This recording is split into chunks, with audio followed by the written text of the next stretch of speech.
अब तुम लोग क्या क्या डाल दिया अभी बीच में चला था कैसे लॉगिन करें वापस सिंपल सी बात है हर चीज का उसका क्या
नौकरी ले लेगा उससे ज्यादा क्या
हम सर ऊपरी साथ हैं फिर भी ना करके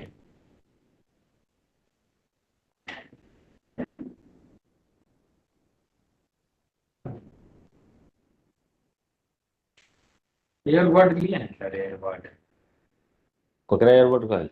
कम जीरो बोले तरवा टोटल जीरो रहता है ना हर वो कहीं वो रहता वाला रस्सी वाला है। है कम वाला ना वो था फुर्सत ही आना कान में लगा हुआ। एक फट मार देगा कान के अंदर ही चल जाएगा हाँ। गलती से चालू तो उड़ने से कौन उधर से तो नहीं आ रहा है? आएगा सर अभी देर है 1 घंटा कहाँ से late?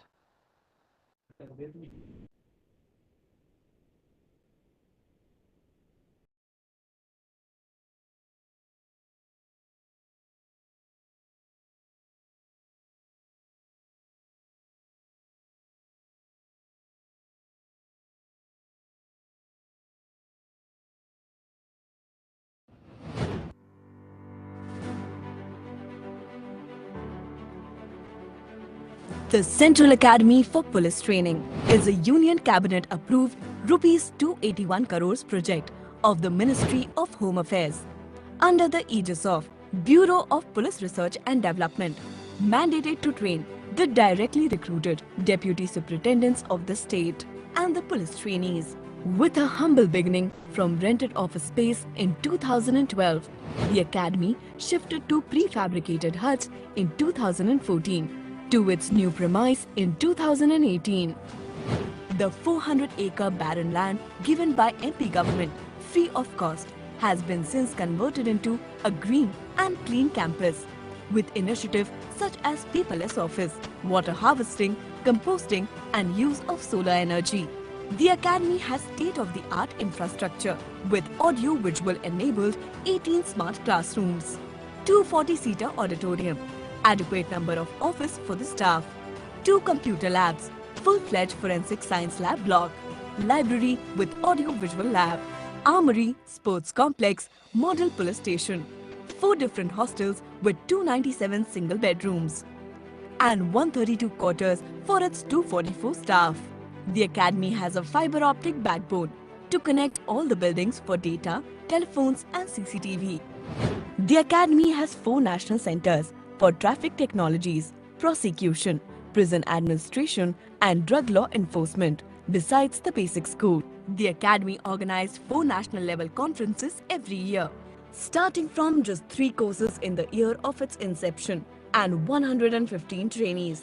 The academy has grown leaps and bounds to have trained more than 8,500 trainees in 99 courses in the year 2020-2021. The Academy is a pioneer institution of the Ministry of External Affairs ITEC program and trains police officers of friendly countries. The Academy also partners with the Department of Homeland Security to train police officers under the Terrorism Assistance Program. The Academy has also trained the newly recruited DSPs and prosecution officers of the Madhya Pradesh government. The ethos of the Academy is the judicious use of the environment, sustainable development and doing things by own hands. Each staff member of the Academy does multitasking, organizing the courses, teaching, upkeep and maintenance of infrastructure, liaison with state, public outreach program, running a nursery school, community participation in cultural and religious festivals, regular interaction of all the staff in the monthly Sainik Sammelans, and numerous other activities. The Academy has been awarded with 2 ISO certificates for office and environment management. The Academy has also been awarded with the Union Home Minister's Trophy for Best Police Training Institution for the year 2019-2020. We welcome you all at Central Academy for Police Training, your own academy.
आपका address proof और identity proof? अरे ये नहीं, कोई passport, PAN card, voter ID, driving licence या Aadhaar card? आधार card.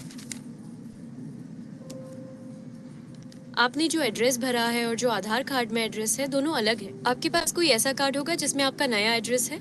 जी, ये घर मेरे छोटे भाई का है।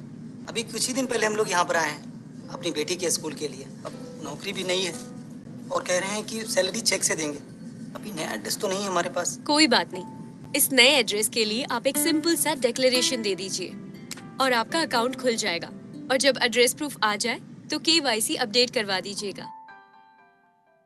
कहाँ जा रहे हैं चौधरी साहब? अरे मास्टर जी, आप फसल बेची थी कल, तो बैंक जा रहा हूँ रकम लेकर डिपॉजिट करने के लिए। भाई घर में ज्यादा दिन तो रख नहीं सकता।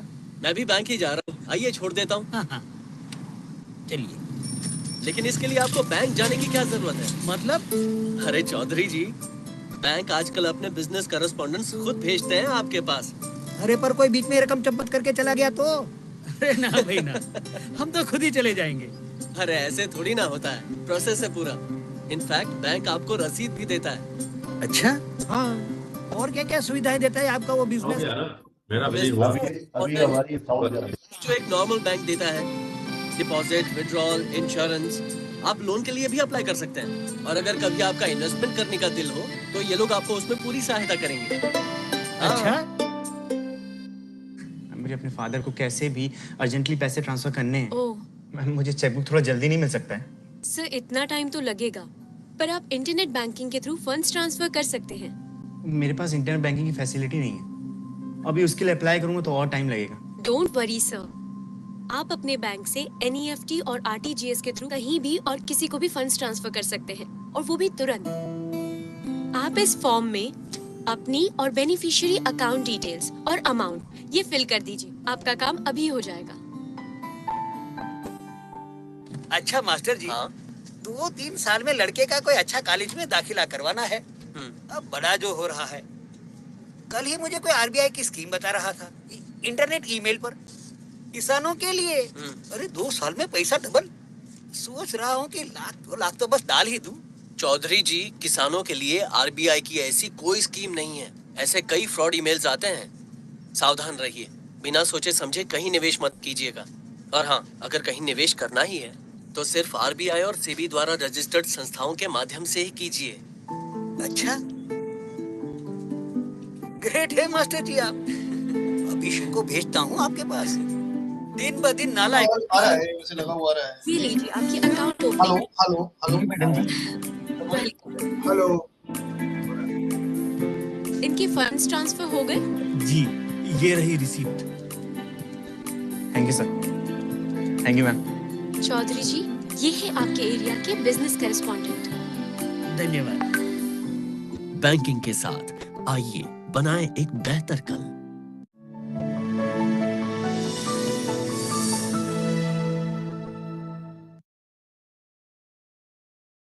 May I now request Dr. Rajan, the real governor, to please deliver his address for the evening. Sir, please.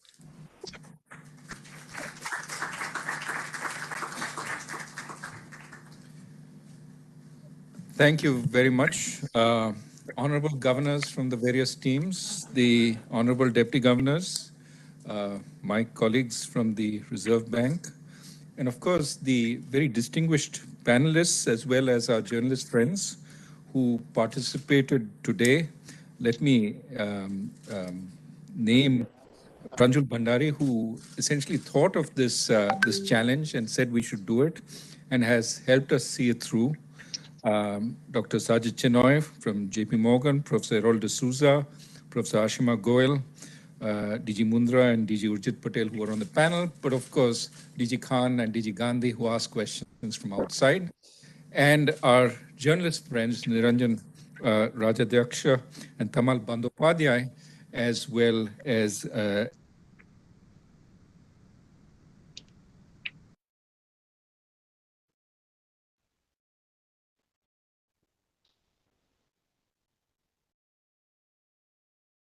Good morning you all. मेरी आवाज आ रही है? बुलाइए ना। Anybody can respond, please. We are receiving. Audible?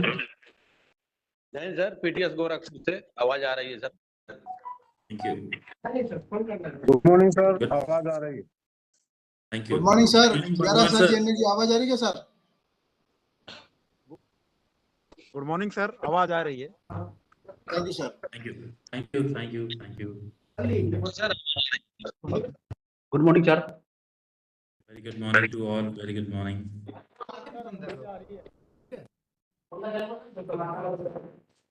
Rajkumar sir from BSF and Badwar sir from BSF. Very good morning, sir.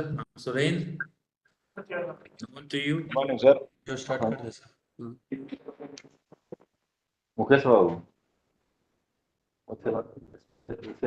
Surendra काटे वाला 102 battalion से sir आवाज आ रही सर प्लीज। Perfect. तेरी तो खासा क्लियर है। Badwar sir, can you hear me? Battalion आवाज आ रही है sir. Perfect. So, as I have shared the schedule, we will be starting this webinar 11 at sharp or the opening address and a keynote address of the Director Academy. And it will be an 80-minute session. And this will be divided in a two-part. First part of 50 minutes would be after the opening address. And there will be a break of 10 minutes. 12 o'clock. Thereafter, we'll resume the session and we will wind up the session by 30 hours.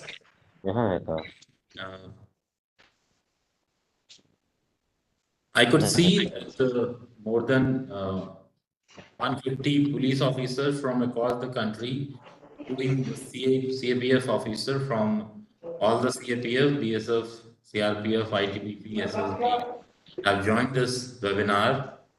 And today we will have with us an expert speaker from the RBI department. And he would be enlightening us on the financial frauds and its impact on Indian economy. Good morning, Suresh VM. I can see you. Good morning. Good morning, Surinder. Good morning. How are you? Fine, fine. Good. You are not in uniform. I guess you are on leave. No, yeah, just I am in office, but today is civil dress day. I'm just fine. Good to see you. First Battalion Meghalaya, I will request you that close the window on your back.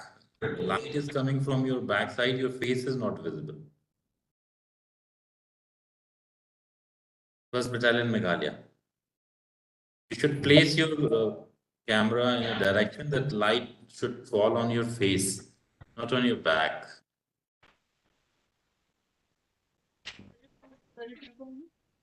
I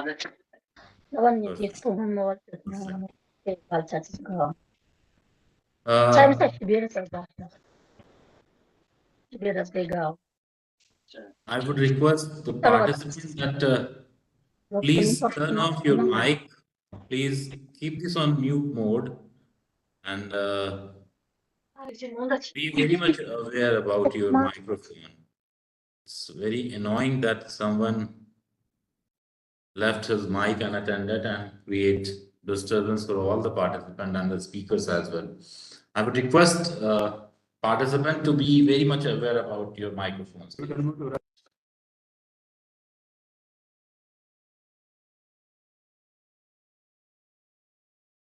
अभी course चल रहा है, कोई कुछ लेके आएगा नहीं, ठीक है।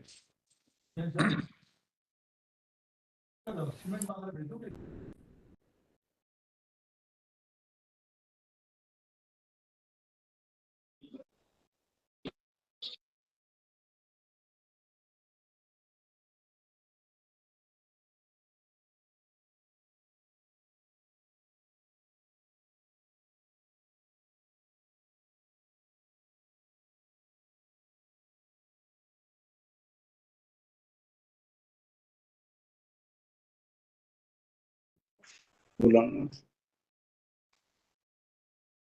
फिर उसको बुलाओ।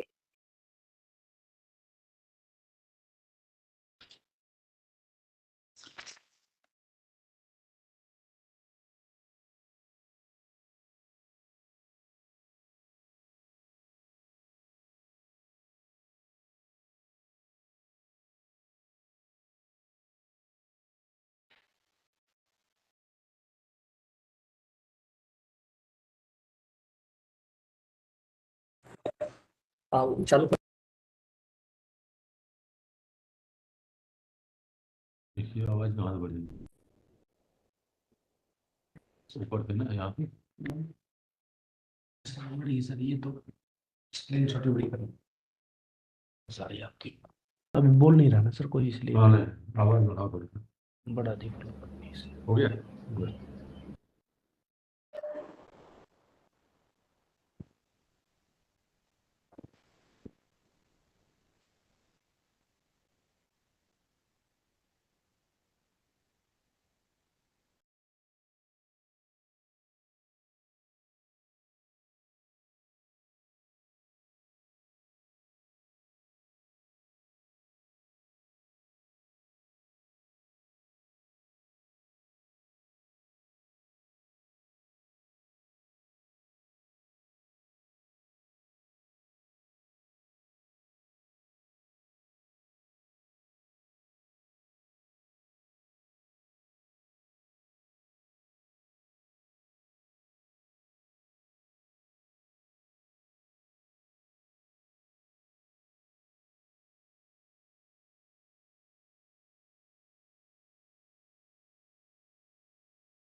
Good morning, all the esteemed police officer.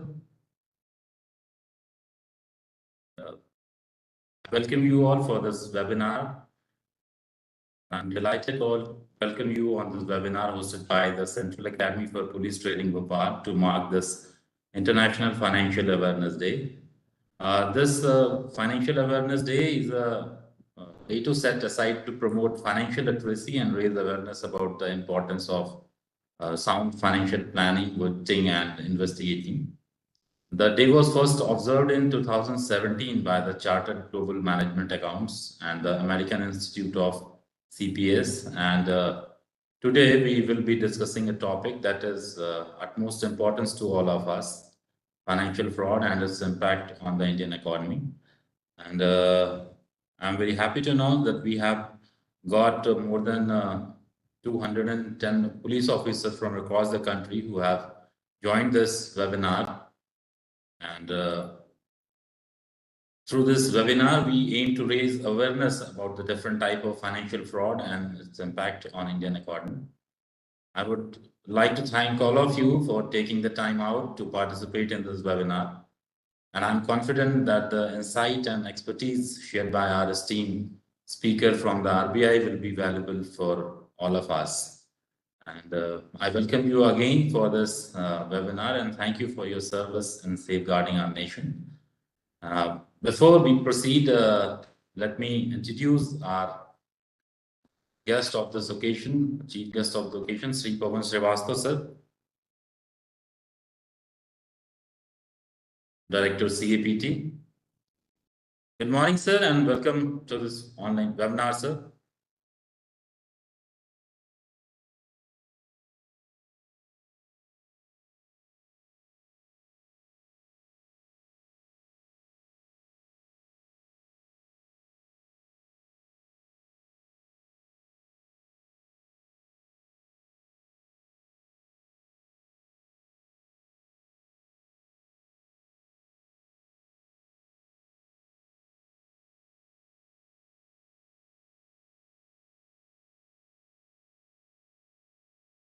I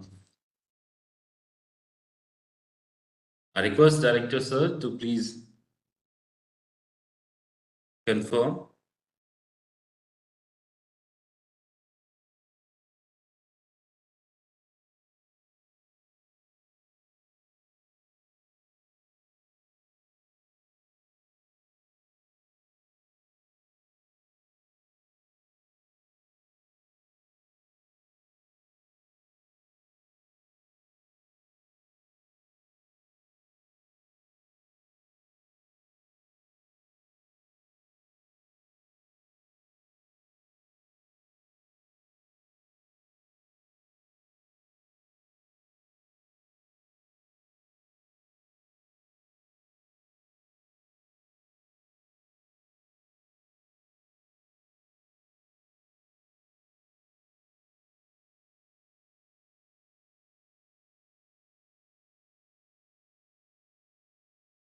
Let me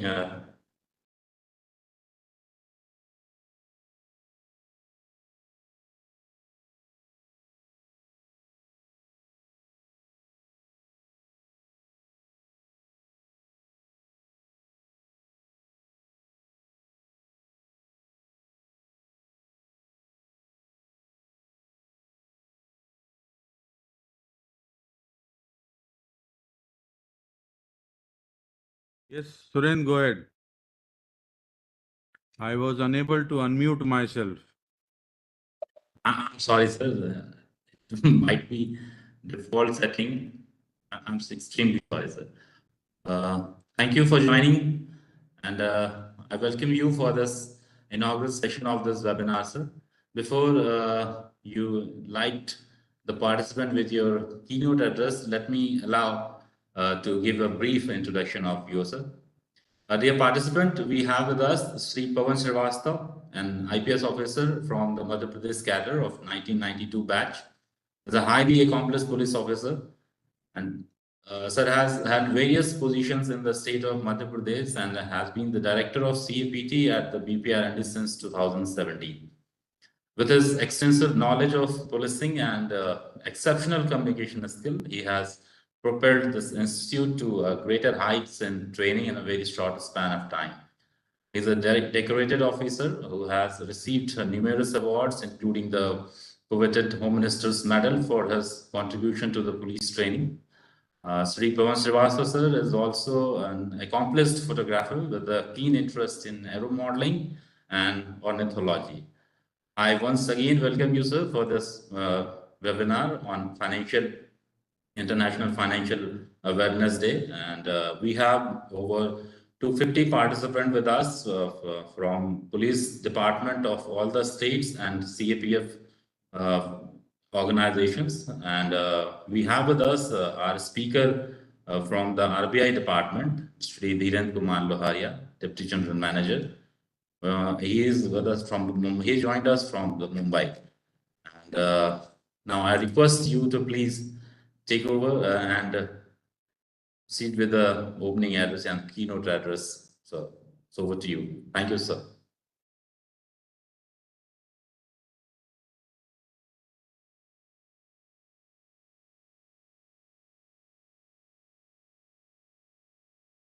Okay, thank you so much. I trust I am both visible and audible to all of you. You can give me a thumbs up. Okay, thank you. Thank you, 22nd Battalion BSF and Abhinandan Singh for communicating that yes, I am audible and visible. Welcome to this webinar. First and the foremost thing is that I am not the keynote speaker today.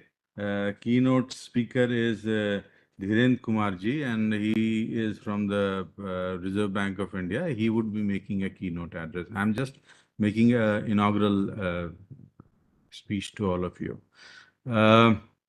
You see, on the UN declared international days, once in a month, we organize a webinar for our alumni. And this is to educate them into what the United Nations thinks and assumes are days of paramount importance. So today is International Financial Independence Awareness Day. So we are organizing this program for you. Financial crimes, I do not know how many of you are actually civil police officers, but when we look at crime, what is very, very interesting is that we have the broad categorization of crime is into body offenses and property offenses. So body offenses means किसी को मार दिया, थप्पड़ मार दिया, चाकू मार दिया, ब्लेड मार दिया या हत्या कर दी उसकी. Property offenses is when someone takes away your property from you. So if it is taken away from you without your knowledge, it is theft. But if it is taken away from you with your in your presence by threatening you, it becomes a robbery. If there are more than 5 people who have committed a robbery, it becomes a dacoity, etc., etc. But what happens usually, we do not carry crores of rupees. Crores of rupees in present day scenario would mean at least one attache full of money. We don't even carry lakhs of rupees with us. We only carry certain, maybe thousands of rupees with us, maybe a credit card, maybe a debit card, not more than that.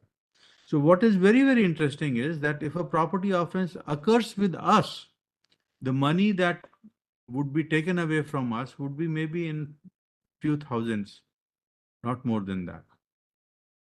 But when it comes to financial crime, on the web. it is very, very interesting. So financial crime, usually you wouldn't even come to know that a financial crime has occurred. The magnitude of the financial crime would be tremendous. And thirdly, our response would be very, very poor.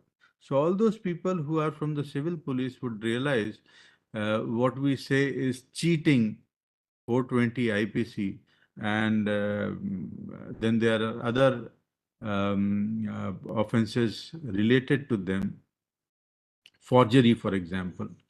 So you realize that whenever a case under cheating or forgery is registered in the police station, the investigation usually goes to a grand old Havaldar. And he religiously, this is out of my own experience that I'm telling you this, he religiously writes the case diary, but insofar as investigation is concerned, nothing happens. And in time, the thickness of the case diary increases from here to this much. Only papers, no substance in it. Why does it so happen? It happens for the simple reason that the Havaldar, the head constable who is investigating that offense, actually does not know what is the ingredients of that particular crime. It involves going to banks. It involves a lot of financial audits, which he is not very well trained in. And therefore, most of the cases that are registered under 420 or for that matter under forgery usually do not result into a charge sheet. When they do not result into a charge sheet, they do not result in conviction. So what happens is that we have a very, very poor situation wherein cases, even if are registered, are not properly investigated. And therefore, when we speak about the Indian Penal Code, we think about convicting a accused for a crime that he has committed. He will never ever face the flag for that one. And number two, he is under no obligation, even after charge sheet, to pay back that money. तो इसलिए हम लोग जो है वो बोलते हैं, हिंदी में बोलते हैं, 100 सुनार की और 1 लोहार की. So that proverb goes very simply that if it is a lohar, if it is a financial crime, in one go, you can earn a lot of money. And that is the reason why in the present day scenario, most of the crimes that are being reported are in the form of cyber frauds, cyber crimes. All of you know about Jamtara, or there are certain other hotspots also in the country which are constantly engaged in luring the people into some kind of a fraud, which results into immediate transfer of money. So globally, if we see the definition of the financial crime is, it is a crime which generates the benefit illicitly or preserve the illicit benefits already generated and obtained. It includes fraud, which could be check fraud, credit card fraud, mortgage fraud, medical fraud, corporate fraud, securities fraud. You know about the Telgi case. There could be bank frauds, insurance frauds, market manipulation, like what happened with Harshad Mehta, payments, point of sale fraud, POS frauds, healthcare frauds, theft, scam or confidence tricks, tax evasion, bribery, sedition, embezzlement, identity theft, money laundering, forgery, counterfeiting, etc., etc. So the gamut of financial crime is tremendous. Our capacity to investigate the cases is very, very poor, and there is no obligation on the accused to return back the money. So what do we do? First and foremost is that we enable ourselves to investigate such kind of cases.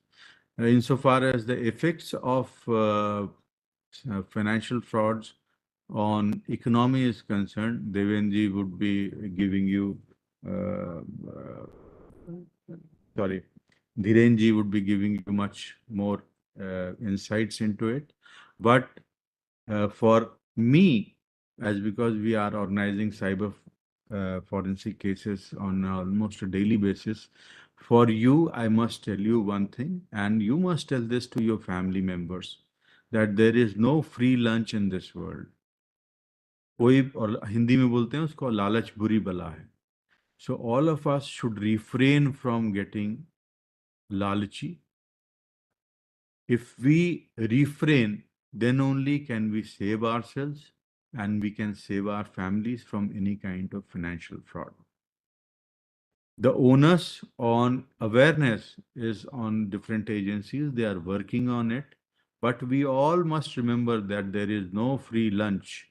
Lalach buri bala hai, and therefore we have to abstain from any such lure into getting some kind of galadhan or money which is not, which doesn't belong to us. So with those words, I would hand over the baton to Suren back, and I trust it is going to be a very, very happy learning for all of you. Thank you so much. Thank you so much, sir.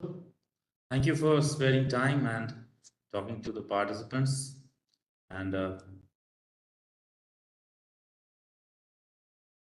we would now resume to our learning session. Before that, let me welcome our guest speaker, Shri Dhirendra Kumar Loharia, sir. Sir, can you hear me? Yes, I can hear you, Singh Saab, really well. Good morning. Good morning, sir. Thank you, and welcome again on CAPT for this webinar. You have been so kind to us, and you always remain available for us in case of any kind of services we required for academic. Thank you. Before we proceed with this webinar today, let me give you a brief that we have invited and got nominations from the police officers across the country, and we have more than 320 police officers who have joined this webinar as of now, and they all are from state police services and from CAPF, which includes PSF, CRPF, ITBP, Yes, Abhinav. And we would be having two sessions, and there will be one break at 12 noon, and you are free to announce that break at your own. But before you proceed, let me give you a brief of your to the participants. Dear police officers, and we have with us Sri Dhiren Kumar Loharia, Deputy General Manager, Department of Supervision from Central Office at Mumbai. And Dhiren sir has joined RBI in 2005 and worked in currency management. He handled operations related to cash management in RBI in Northern Zone and implemented softwares on linkage of currency chest with the RBI system in 2003. He was a part of the fraud monitoring cell of RBI Department of Banking Supervision at Central Office, Mumbai from 2011 to 2015. He was involved in carrying out investigation of all large value frauds cases in the country. And from 2015 to 2020, he was a part of RBI's dealing room operations pertaining to deployment of foreign exchange reserve of the country. He also took care of the credit and market risk in the dealing rooms. Posted as the faculty member at RBI College, Chennai from 2020 onwards. Sir has traveled to all the major central bank of the world, including US Federal Bank, German Bank of International Settlement at Basel, Banque de France, and People Bank of China on the areas related to cyber security and reserve management. Sir, you have been assigned the right of presenter. And if you wish to share your PPT, you can. Me and my team are here on the listening mode. And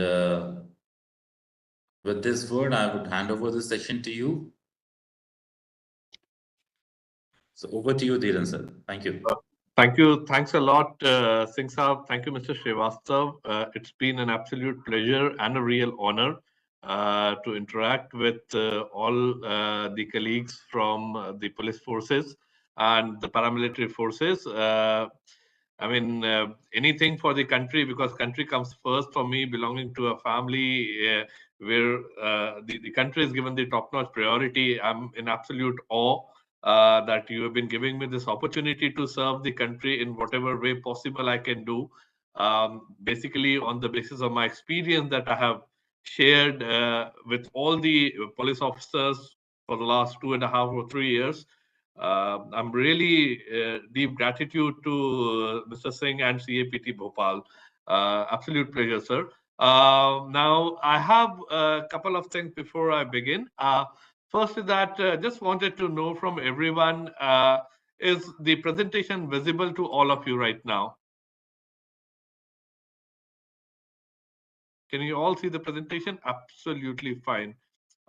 Second is that, is my voice loud and clear? Am I audible to everybody?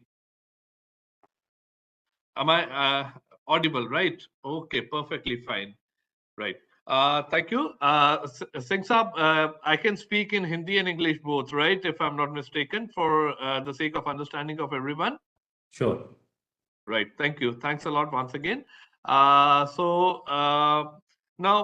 the scheme of the thing, as explained by Shri Singh, is that we started around 11:20. Around 12 o'clock, I give a break for 10 to 15 minutes. And then again, we start back at around 12:10, 12:15, something. Now, Shri Ankit Rawat is saying that volume is low. Sir, from my side, I think the volume is full. Can you just increase the volume of your system? Kindly check, please, because I think for others it's loud and clear. Now, what I will be doing is that I will be speaking to you basically on the financial crimes and the broad impact on the Indian economy. We would be focusing a lot on the different types of frauds that have taken place, especially in the financial sector. I will talk more specifically about the banking sector per se, because this is the area which I have been handling for the last maybe a decade and a half in my career at Reserve Bank of India. And even in those areas, when we talk about the banking sector per se, we will talk about the backbone of Indian economy, the commercial banks. although I'll try to give you a broad sense or a broad understanding of how exactly the banking sector per se is interlinked in a sense with the non-banking financial sector globally, which is known as the shadow banking sector or the cooperative banking sector, because this is something which is very, very niche to the Indian economy per se.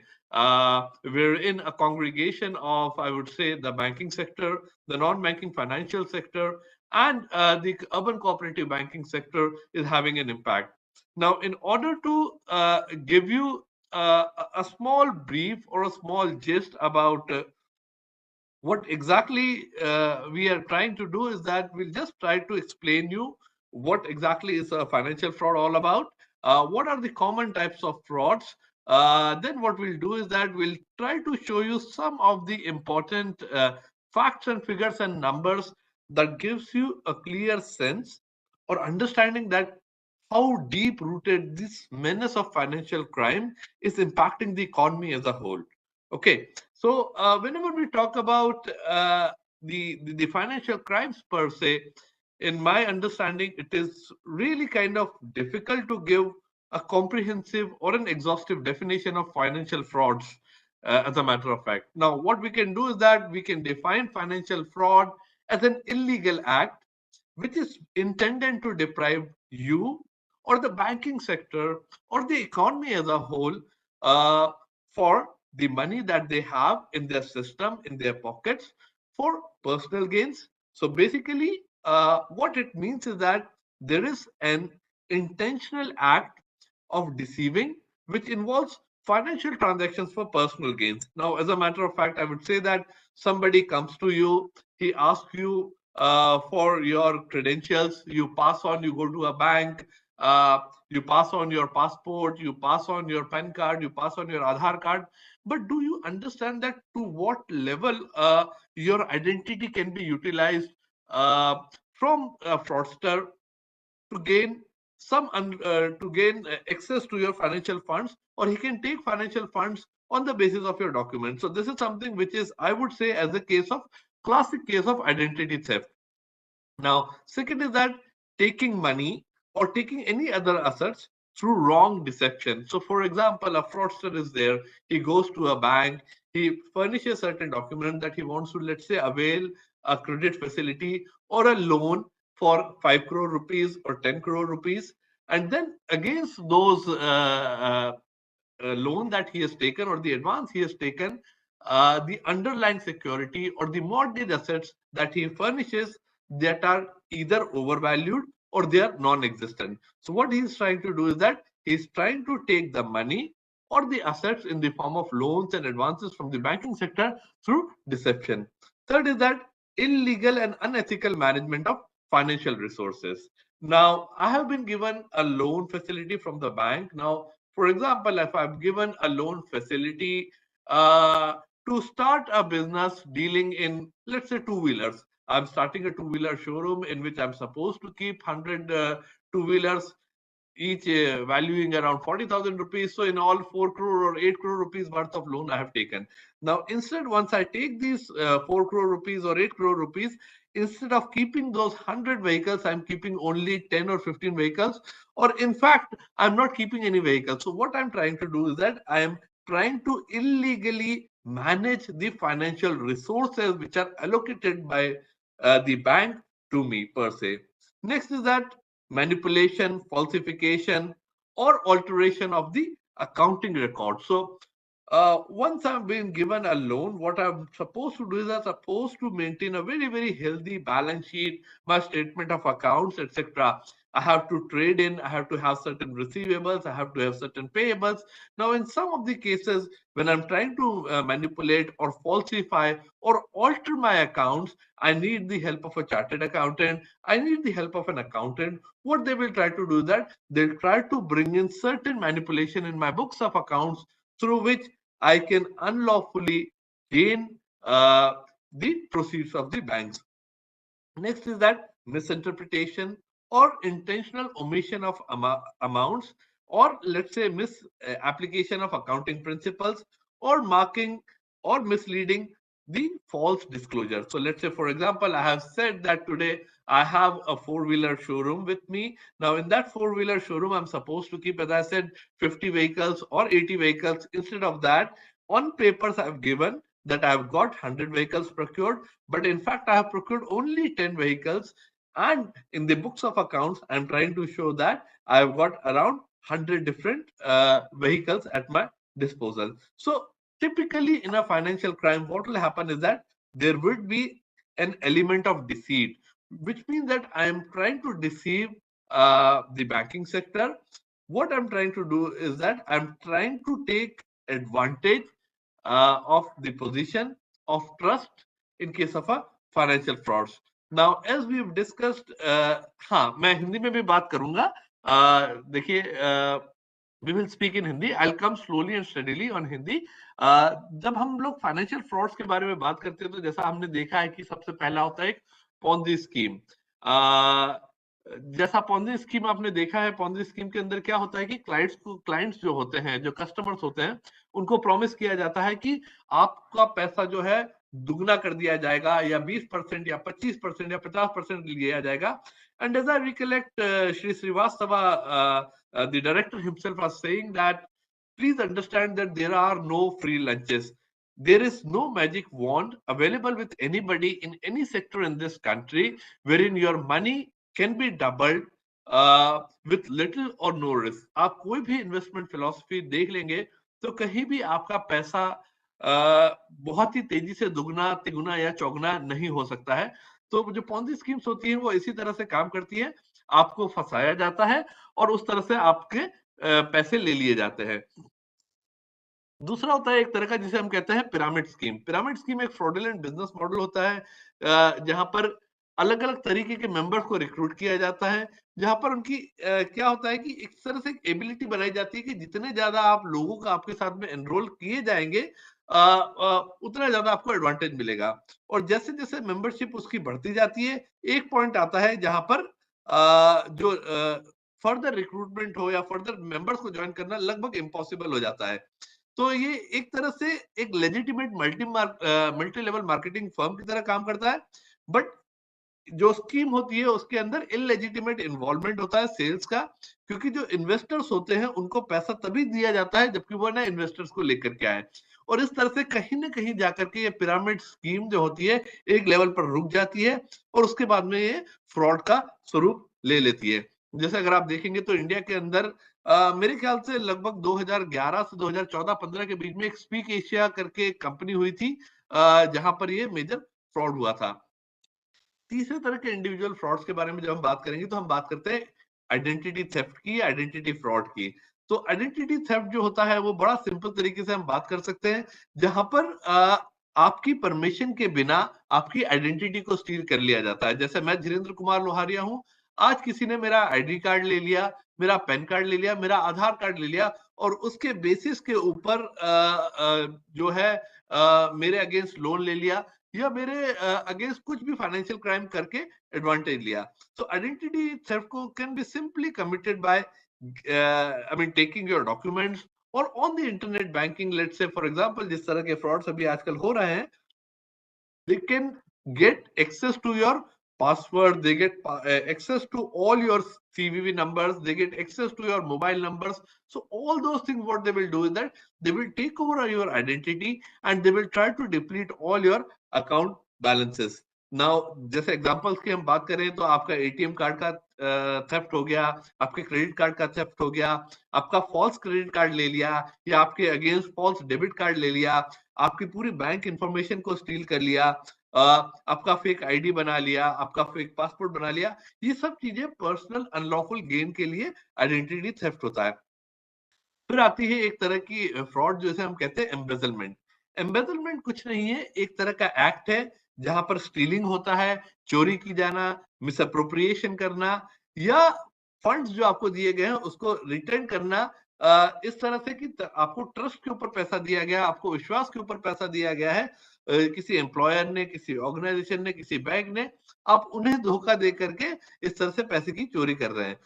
तो typically जो embezzlement होता है जो कि उन लोगों के द्वारा होता है जो कि लीगली जिनके पास में पैसों का एक्सेस होता है, जो कि एक एम्प्लॉय को दिया जाता है या आप लीगल हेयर है किसी कंपनी के इसलिए दिया जाता है, तो आप उस केस के अंदर जो पैसा है वो पैसा लेकर के चोरी करने का प्रयास करते हैं। इसे हम कह सकते हैं कि ये जो व्हाइट कॉलर क्राइम होता है ये व्हाइट कॉलर क्राइम के अंदर आता है।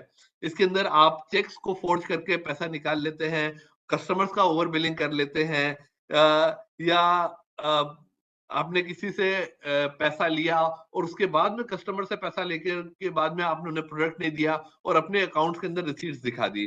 देन उसके बाद फाइनेंशियल क्राइम्स के अंदर टैक्स के फ्रॉड आते हैं, जिसमें टैक्स इवेजन सबसे ऊपर आता है। तो जब आप टैक्स इवेड करने की कोशिश कर रहे हैं या फॉल्स डिक्लेरेशन दे रहे हैं या फॉल्स डिडक्शन बता रहे हैं, जो कि पर्सनल एक्सपेंडिचर्स को बिजनेस एक्सपेंडिचर में बता दिया, और इस तरह से जो होता है आप टैक्स के अंदर इवेड करना चाह रहे हैं, ये आपके टैक्स फ्रॉड के अंदर आते हैं। इसी तरह से आप देखेंगे तो क्रेडिट कार्ड फ्रॉड होते हैं, इंश्योरेंस रिलेटेड फ्रॉड होते हैं, जबकि अंदर इंश्योरेंस फ्रॉड के अंदर कोई भी क्लेमेंट रॉन्गफुली क्लेम करना चाहेगा इंश्योरेंस कंपनी में, जो कि एंटाइटल्ड नहीं है, और डेलिबरेटली जो लीगल क्लेम है उसको गलत बता करके क्लेम लेना चाहता है। देन इस तरह से एक केवाईसी फ्रॉड होता है जो आजकल आपने बहुत देखा होगा। आपके पास में एक लिंक दी जाती है, उस लिंक में कहा जाता है कि आपका बैंक का केवाईसी या आपका पैन कार्ड का केवाईसी खत्म हो रहा है, और जैसे ही आप उस लिंक के ऊपर क्लिक करते हैं आप ये पाते हैं कि आपके बैंक अकाउंट की तरफ जा रहा है। जैसे ही आप बैंक अकाउंट की तरफ खोलना चाहते हैं, एक पासवर्ड आता है आपके अकाउंट में, तो फिर वो जो सामने से जो फ्रॉडस्टर है वो आपको कहता है कि आपके पास में एक पासवर्ड आया है, ये पासवर्ड आप हमें बताइए, इससे हम आपका केवाईसी अपडेट कर देंगे। और जबकि ऐसा बिल्कुल नहीं होता है, और वो आपके अकाउंट के अंदर एक्सेस करते जाते हैं और धीरे धीरे आपका अकाउंट पूरा खाली कर दिया जाता है। देन फिशिंग होता है, विशिंग होता है। ये इस तरह की प्रोसेस होती है जहां पर कस्टमर्स को एक ट्रिकी ईमेल आ जाता है। ट्रिकी ईमेल आने के बाद में जो होता है कि ऐसा लगता है कि लेजिटिमेट सोर्स से ये ईमेल आया है, और जो कि एक बैंक कंपनी से हो या इंश्योरेंस कंपनी से हो या आपके इंटरनेट सर्विस प्रोवाइडर की तरफ से हो। और जो फ्रॉडस्टर होगा, फिशिंग मेल में आपको जो मेल आएगा उसके माध्यम से पूछना चाहेगा कि आपकी पर्सनल इंफॉर्मेशन क्या क्या है, और फिर उसके बाद में उस इंफॉर्मेशन आपके पासवर्ड वगैरह को लेकर के आपकी सारी डिटेल्स को वो लेके आपके अकाउंट से पैसा निकालने का प्रयास करते हैं। नाउ फिशिंग अटैक्स में क्या क्या हो सकता है? फिशिंग ईमेल्स की लिंक आती है, आपके सेशंस जो होते हैं उसको हाईजैक कर लिया जाता है, एसएमएस के माध्यम से आपके अकाउंट से डिटेल लिए जाते हैं, वॉइस ओवर के थ्रू आपसे डिटेल्स लिए जाते हैं, और सबसे मेन जरूरी है जो कि अगर आपने देखा होगा कि कहीं पर आपके कंप्यूटर सिस्टम के अंदर मालवेयर को पुट कर दिया जाता है। तो इसी प्रकार से मेरी आपसे सभी से ये पर्सनल रिक्वेस्ट है, एक दरख्वास्त है कि कभी भी कहीं भी किसी भी प्रकार के ऐसे लिंक को क्लिक मत कीजिए जो आपके मोबाइल फोन पर आ रहा हो, आपके लैपटॉप पर आ रहा हो या आपके कंप्यूटर पर आ रहा हो, जो कि लेजिटिमेट सोर्स से आया हुआ नहीं लगे। और अगर कहीं भी आपको इस प्रकार की संशय की स्थिति हो या आपको लग रहा है कि मेरा केवाईसी कंप्लीट नहीं है या मेरे डिटेल्स क्यों मांगे गए हैं, तो आप अपने बैंक से डायरेक्ट कांटेक्ट कीजिए, आप अपने बैंक ब्रांच से कांटेक्ट कीजिए, या आपका बैंक का जो टोल फ्री नंबर है उसके थ्रू कांटेक्ट करके पहले एक बार देख लीजिए। क्योंकि कई बार ऐसा होता है कि आपके फोन पर आपसे पूछा जाता है कि सर मैं फलाना बैंक से बोल रहा हूँ और आपका ये चीजें अपडेट नहीं है, तो आप बोलिए कि अगर आप इस बैंक से बोल रहे हैं तो मेरे जो बैंक के जो ब्रांच के ऑफिशियल्स है आप उनसे बोलिए, वो मुझसे कांटेक्ट कर ले या मैं उनसे कांटेक्ट करके आपके पास बता दूंगा। मगर किसी भी प्रकार से किसी फोन के माध्यम से या किसी इंटरनेट पे भेजी हुई लिंक के माध्यम से इनके अंदर प्लीज कोई भी लिंक को क्लिक मत कीजिए, because this would be involving a lot of problem for you. Then what we will try to do is that we are going to today discuss a lot, on the banking sector frauds per se, because that has a major impact on the Indian economy. Then सबसे महत्वपूर्ण हम एक चीज देखेंगे कि जब हम banking sector frauds की बात करते हैं, तो the money which is taken out of the banking system is through the money laundering process. Now, money laundering is a big menace in this country or all the countries across the world, because when you look at the FATF recommendations, because FATF जो एक agency है जो पूरे globally जो money laundering है उसको monitor करती है, तो मनी लॉन्ड्रिंग के अंदर क्या किया जाता है कि जो पैसा होता है, जो इलेजिटिमेट मनी है, जो गलत पैसा जो आप लेते हैं, उस पैसे को आप लेजिटिमेट मनी के अंदर कन्वर्ट करते हैं। और जनरली क्या होता है, जो फाइनेंशियल जो क्राइम से रिलेटेड पैसा होता है वो बैंक्स के अंदर इंट्रोड्यूस किया जाता है, फॉर्मल बैंकिंग सिस्टम में लिया जाता है और इसके अंदर अलग अलग तरह से लेयरिंग की जाती है। और अलग अलग तरह से लेयरिंग इस तरह से करते हैं कि किसी को पता भी नहीं पड़े कि ये क्राइम के प्रोसीड्स हैं और फॉर्मल बैंकिंग सेक्टर में आ गया है, और उसके बाद में या तो देश से बाहर चला जाता है पैसा या देश के अंदर आ जाता है। तो जब भी हम फ्रॉड्स के अंदर इन्वेस्टिगेट करते हैं, जब तक पैसा कंट्री के अंदर है, हम लोग फॉरेंसिक ऑडिट के माध्यम से या हम लोग हमारे कुछ इंटरनल ऑडिट के माध्यम से we can reach till the last penny. But एक बार जब पैसा बाहर चला जाता है, तो जब तक बाहर में आप इंटरपोल के से आप कनेक्टेड नहीं है या बाहर के बैंकिंग रेगुलेटर से आप कनेक्टेड नहीं है, जब तक आप इन लोगों से कनेक्टेड नहीं है, आप पैसे के बारे में आप कुछ भी पता नहीं कर पाएंगे। तो मनी लॉन्ड्रिंग एक बड़ा मेनेस है। देन उसके बाद में हम बात करते हैं फोर्जरी और काउंटरफीटिंग की।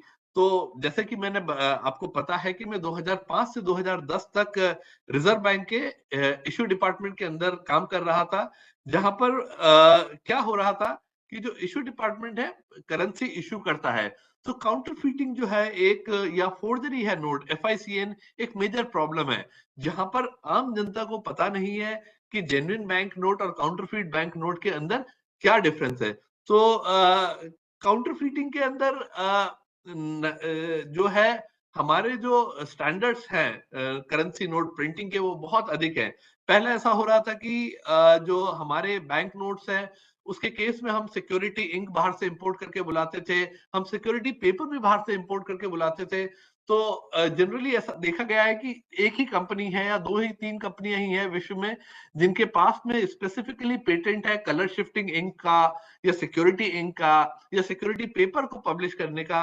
मगर जब से जो भारत सरकार का एक अभियान शुरू हुआ है मेक इन इंडिया, उसके तहत अभी हम बहुत प्राउडली कह सकते हैं that the menace of counterfeiting has been controlled to a great extent, because जिस लेवल की काउंटरफीटिंग अभी हम देख रहे हैं वो बहुत लो लेवल पर और लोकल लेवल पर ही देख पा रहे हैं।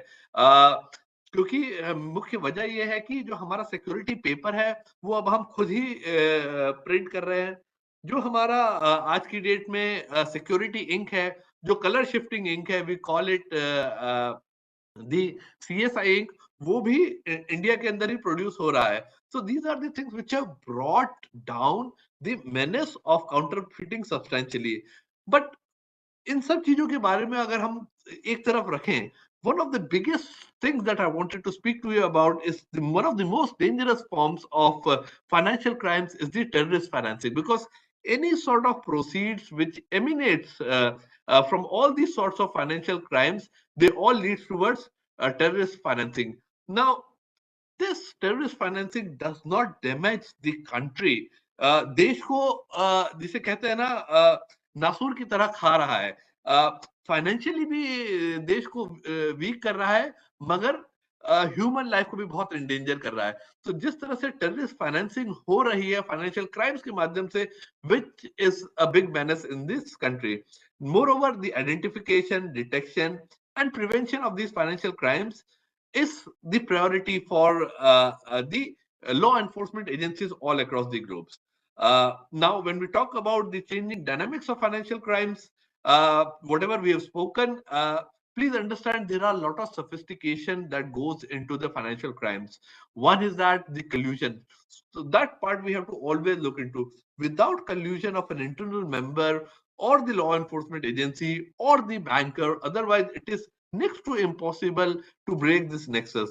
Next thing comes is the money mules. Now, money mules, you all know that they have some sort of agents or appointed persons who are always involved in these kind of fraudulent activities. And then more specifically, the enabler, जो इन सबको एक platform provide कर रहा है, वो हो रहा है हमारे IT systems. So IT systems अगर आपके वीक हैं, अगर आपके IT systems are vulnerable to this kind of fraud prone areas, then you will be taken for a toss.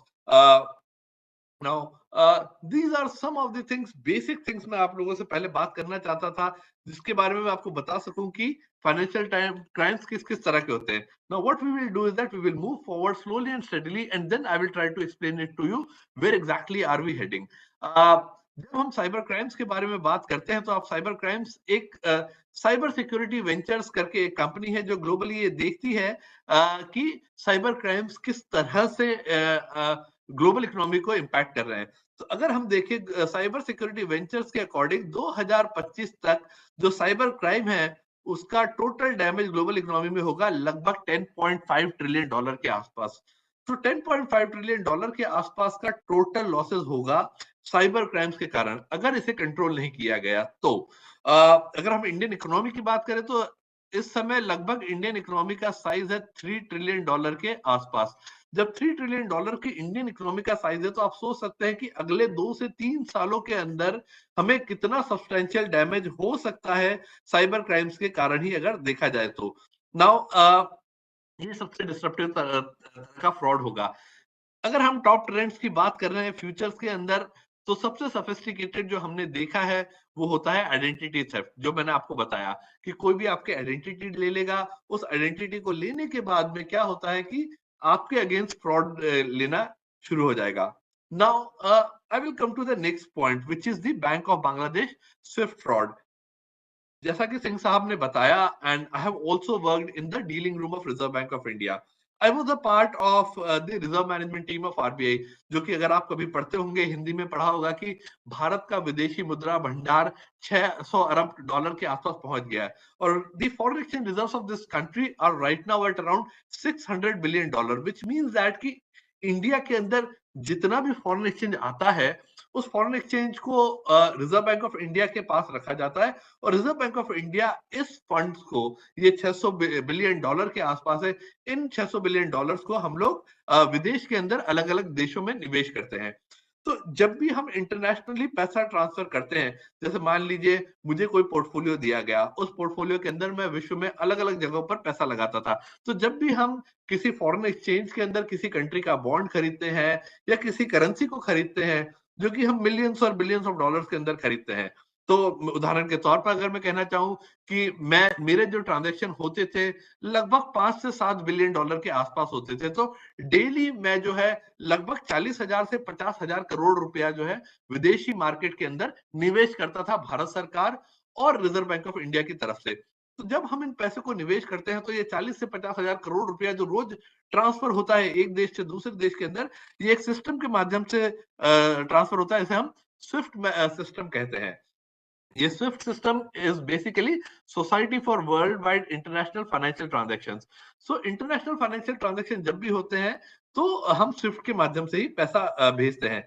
Swift का सिस्टम का आपने जब सुना होगा जब आपने नीरव मोदी के फ्रॉड के बारे में सुना हो, तो नीरव मोदी के फ्रॉड के केस में भी यही हुआ था कि जो स्विफ्ट का सिस्टम था उसका उपयोग किया गया था. हम उसके बारे में बाद में आएंगे, पहले हम बात करेंगे बैंक ऑफ बांग्लादेश के स्विफ्ट फ्रॉड के बारे में.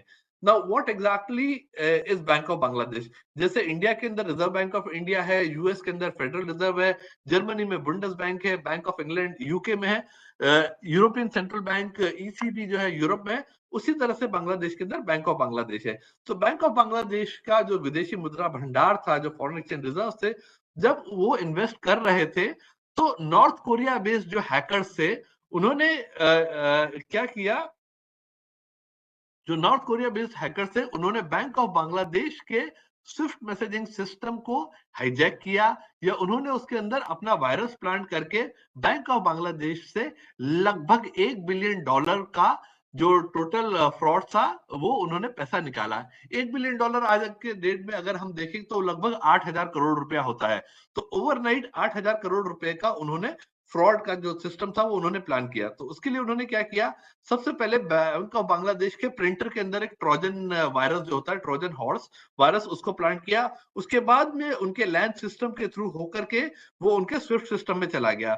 नाउ मैं यहाँ पर एक रिक्वेस्ट आपसे सभी से करूंगा, जो बैंक ऑफ बांग्लादेश के केस में हुआ कि जो उनका स्विफ्ट सिस्टम था, क्योंकि स्विफ्ट सिस्टम जो है ब्रॉडली बेल्जियम के थ्रू ऑपरेट होता है, जहां पर सभी कंट्री जो है अपना स्विफ्ट सिस्टम के सॉफ्टवेयर को लेते हैं और उससे ऑपरेट करते हैं. तो जब इन्वेस्टिगेशन हुई तो ये पता पड़ा कि जो स्विफ्ट सिस्टम था बैंक ऑफ बांग्लादेश का वो अपग्रेडेड नहीं था. तो जैसे कि अगर हम आपसे बात करें जनरल टर्म्स में, तो आपके अगर मोबाइल आप यूज करते हैं तो आजकल आपका मोबाइल फोन जो है लगभग सभी चीजें आपके बैंक अकाउंट से लेकर के आपकी सारी पर्सनल इंफॉर्मेशन, आपके debit card, credit card, bank account, सब कुछ आपके मोबाइल फोन के अंदर होता है। तो बैंक अकाउंट्स के अंदर जो सॉफ्टवेयर यूज करते हैं, उन सॉफ्टवेयर को बैंक वाले समय समय पर अपडेट या अपग्रेड करते रहते हैं। तो ये मेरी आपसे रिक्वेस्ट है कि जब भी आप देखें, आप अपने एप्पल स्टोर के अंदर या आप अपने गूगल प्ले स्टोर के अंदर जाकर के हमेशा अपने मोबाइल एप्स को अपडेट करते रहें, क्योंकि जब भी कोई भी अपडेट आता है तो उसके अंदर आप ये देखेंगे कि उसमें लिखा रहता है that some minor bug fixes are there. So what are these bugs? These bugs are nothing but the deficiency जो कि उनके सॉफ्टवेयर के अंदर होती है, जो कि एक गेटवे प्रोवाइड करते हैं ताकि कोई फ्रॉडस्टर आकर के उस गेटवे के माध्यम से आपका पैसा न चुरा ले या आपकी जो सिक्योरिटी है मोबाइल की वो कॉम्प्रोमाइज ना हो। तो बैंक ऑफ बांग्लादेश के अंदर भी यही हुआ कि जो फ्रॉडस्टर थे, नॉर्थ कोरिया बेस्ड हैकर्स, उन्होंने लगभग $1 बिलियन फंड ट्रांसफर करना शुरू किया। क्योंकि बैंक ऑफ बांग्लादेश में फ्राइडे के दिन हॉलीडे होता है, सैटरडे संडे भी हॉलीडे होता है, और जब तक मंडे को जब बैंक ऑफ बांग्लादेश ओपन होता तब यूएस के अंदर हॉलीडे था। तो बैंक ऑफ बांग्लादेश अगर मंडे में हॉलीडे होगा तो यूएस के अंदर मंडे जो है 12 घंटे पीछे होता है। तो इफेक्टिवली जो फ्रॉडस्टर्स थे उन्होंने 5 दिन का टाइम लिया, और जब भी स्विफ्ट के अंदर आप पैसा ट्रांसफर करते हैं तो क्या होता है कि पहले जो पैसा ट्रांसफर होता है वो पहले एक एनकोडेड फॉर्म में होता है, और वो डीकोड यूएस फेडरल रिजर्व में या जो वहां के सेंट्रल बैंक है, कहीं भी स्विफ्ट का केस का ट्रांसफर होगा तो वो सेंट्रल बैंक्स के अंदर ही होगा। तो जब यूएस सेंट्रल बैंक ने देखा कि $1 बिलियन जो ट्रांसफर हुआ है जनरली उन कंपनीज को या उन बैंक्स को या उन फाइनेंशियल इंस्टीट्यूशन को नहीं हुआ है जो कि रेगुलर बैंक ऑफ बांग्लादेश के फ्रॉड से कांटेक्ट करते हैं, तो वहां पर कुछ स्पेलिंग मिस्टेक्स थी, कुछ पैसा जो था उन्होंने लगभग $800 मिलियन के आसपास, मतलब 6,500 करोड़ के आसपास उन्होंने ट्रांसफर किया मकाऊ के अंदर, चाइना के अंदर, फिलीपींस के अंदर, थाईलैंड के अंदर। तो ये वो काउंटर पार्टीज नहीं थी जहां पर पैसा ट्रांसफर हुआ। मगर जब तक US federal reserve Bank of Bangladesh को सचेत कर पाता, तब तक जो है $200 मिलियन, $250 मिलियन के आसपास पैसा निकल गया था। लगभग 1,500 करोड़ से 2,000 करोड़ के आसपास पैसा जा चुका था। तो this was the modus operandi for bank of Bangladesh SWIFT fraud. So जब भी आप इन्वेस्टिगेशन करने जाए तो पहली मेरी रिक्वेस्ट आपसे है कि पहले ये देखिएगा कि जो सिस्टम्स है वो अपग्रेडेड है या नहीं है। जैसे मैंने बैंक ऑफ बांग्लादेश के केस में कहा, नीरव मोदी के फ्रॉड केस के अंदर भी स्विफ्ट का उपयोग हुआ था। रिजर्व बैंक ऑफ इंडिया की गाइडलाइंस बहुत क्लियर है कि जो स्विफ्ट का मैसेजिंग सिस्टम है, आपका स्विफ्ट का मैसेजिंग सिस्टम आपके कोर बैंकिंग सॉल्यूशन से इंटीग्रेट होना चाहिए। नाउ कोर बैंकिंग सॉल्यूशन क्या है? बैंक्स का सॉफ्टवेयर है जिसके अंदर बैंक्स अपने डेली ट्रांजैक्शंस को रिपोर्ट करते हैं। तो कोर बैंकिंग सॉल्यूशन भी पहली बात तो है अपग्रेडेड होना चाहिए। दूसरा है आपका स्विफ्ट मैसेजिंग सिस्टम अपग्रेड होना चाहिए। तो जो नीरव मोदी के केस के अंदर जिन काउंटर पार्टी से जब फंड्स ट्रांसफर होता था इंडिया से बेल्जियम के अंदर जो जेम्स एंड ज्वेलरी की कंपनी है, या जो यूके के अंदर बेस्ड थी, जो इंपोर्टर्स थे जो रॉ जेम्स को भेजते थे इंडिया में और यहाँ से आप उसको फाइन करके वापस एक्सपोर्ट करते थे, तो उस केस में क्या होता था कि आप स्विफ्ट को यूज करते थे बैंक गारंटीज के, उसमें लेटर ऑफ अंडरस्टैंडिंग होता है, मैं टेक्निकल टर्म्स में नहीं जाऊंगा। तो आपका जो स्विफ्ट मैसेजिंग सिस्टम के अंदर जब आपने सामने वाली पार्टी को पेमेंट भेजा पंजाब नेशनल बैंक से, तो उसी समय एक भी कॉल, एक टर्म होता है अंग्रेजी में जिसे हम कहते हैं एसटीपी, स्टेट थ्रू प्रोसेसिंग, जहां आपने स्विफ्ट के अंदर मैसेज डाला उसी समय वो मैसेज आपका कोर बैंकिंग सॉल्यूशन में फ्लो हो जाना चाहिए। तो आज अगर आपने 100 करोड़ रुपया बेल्जियम के अंदर किसी बैंक को ट्रांसफर किया तो 100 करोड़ रुपया आपका इमीडिएटली कोर बैंकिंग सॉल्यूशन के अंदर रिफ्लेक्ट होना चाहिए, ऐसा रिजर्व बैंक के दिशा निर्देश थे। बट अपेरेंटली ये लोगों ने क्या किया, जो स्विफ्ट सिस्टम था वो स्टैंड अलोन था और जो आपका कोर बैंकिंग सॉल्यूशन था वो भी स्टैंड अलोन था, तो दोनों में किसी भी प्रकार का लिंकेज या इंटीग्रेशन नहीं था। इसके कारण से लगभग पंजाब नेशनल बैंक के ऊपर 8 से 10 हजार करोड़ रुपए की लायबिलिटीज आ गई, जो जब डिवॉल्व हुई, जब पता पड़ा कि एक्चुअली इतना पैसा पंजाब नेशनल बैंक को इन बैंक्स को देना था, क्योंकि उनके स्विफ्ट मैसेजिंग सिस्टम और उनका कोर बैंकिंग सॉल्यूशन में कोई भी लिंकेज नहीं था, इसीलिए लास्ट मोमेंट तक पता नहीं पड़ पाया। और सबसे the most shocking part, I mean, which was really an embarrassment for the banking sector was that कि बैंक के अपने खुद के कॉन्करेंट ऑडिट होते हैं, बैंक के अपने खुद के स्टैट्यूटरी ऑडिट होते हैं, बैंक के अपने खुद के इंटरनल ऑडिटर्स होते हैं, बैंक के अपने खुद की स्नैप ऑडिट होती है, एनुअल ऑडिट होती है। इतनी सारी ऑडिट्स होने के बावजूद भी बैंक्स ये नहीं पता पड़ पाए कि लगभग 10,000 करोड़ रुपए का जो आउटस्टैंडिंग था बैंक गारंटीज या लेटर ऑफ अंडरस्टैंडिंग था, वो स्विफ्ट फ्रॉड केस के अंदर ढूंढ नहीं पाए। सो this was the problem in case of the fraud cases.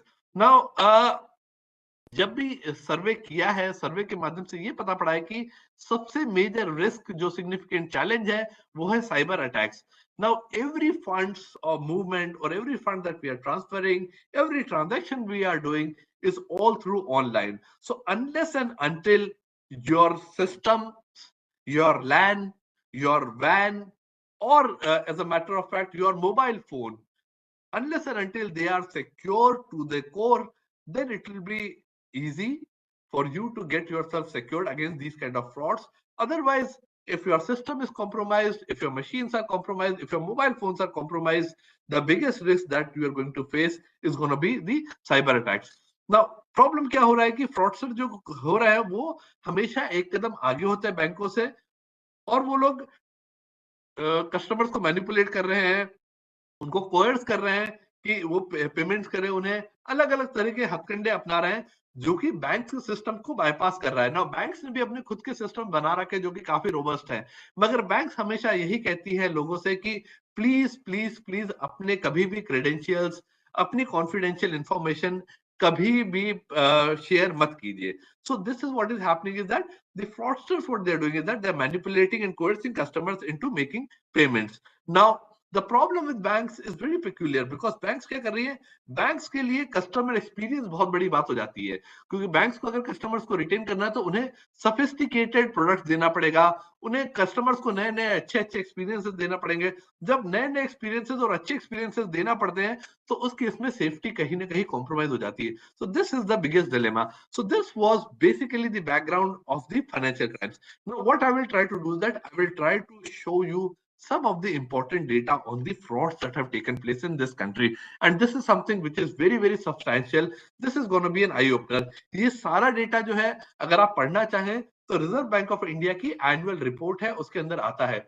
2022 और 23 की एनुअल रिपोर्ट अभी तक पब्लिश नहीं हुई है, जैसे ही पब्लिश होगी हम 2022-23 का डेटा भी आप तक बताएंगे। तो जब हम फ्रॉड्स की बात करते हैं यहाँ पर, तो आप यहां देखिए 3 साल का डेटा लिया है मैंने, 2019-20, 2020-21 और 2021-22। यहां पर हम बात करेंगे total number of fraud cases कितने हुए हैं और उनमें फ्रॉड केसेस में अमाउंट इन्वॉल्व कितना रहा है। ये जो फ्रॉड से हम बात करेंगे कि जो बैंकों के जो ऊपर फ्रॉड हुए हैं, हम इंडिविजुअल फ्रॉड की बात नहीं करें कि किस प्रकार से बैंकों के ऊपर फ्रॉड जो है अलग अलग तरह के होते हैं। तो जब हम 2019-20 में बात करेंगे तो जो फ्रॉड केसेस का अमाउंट इन्वॉल्व था वो 1,85,000 करोड़ रुपए के फ्रॉड केसेस थे।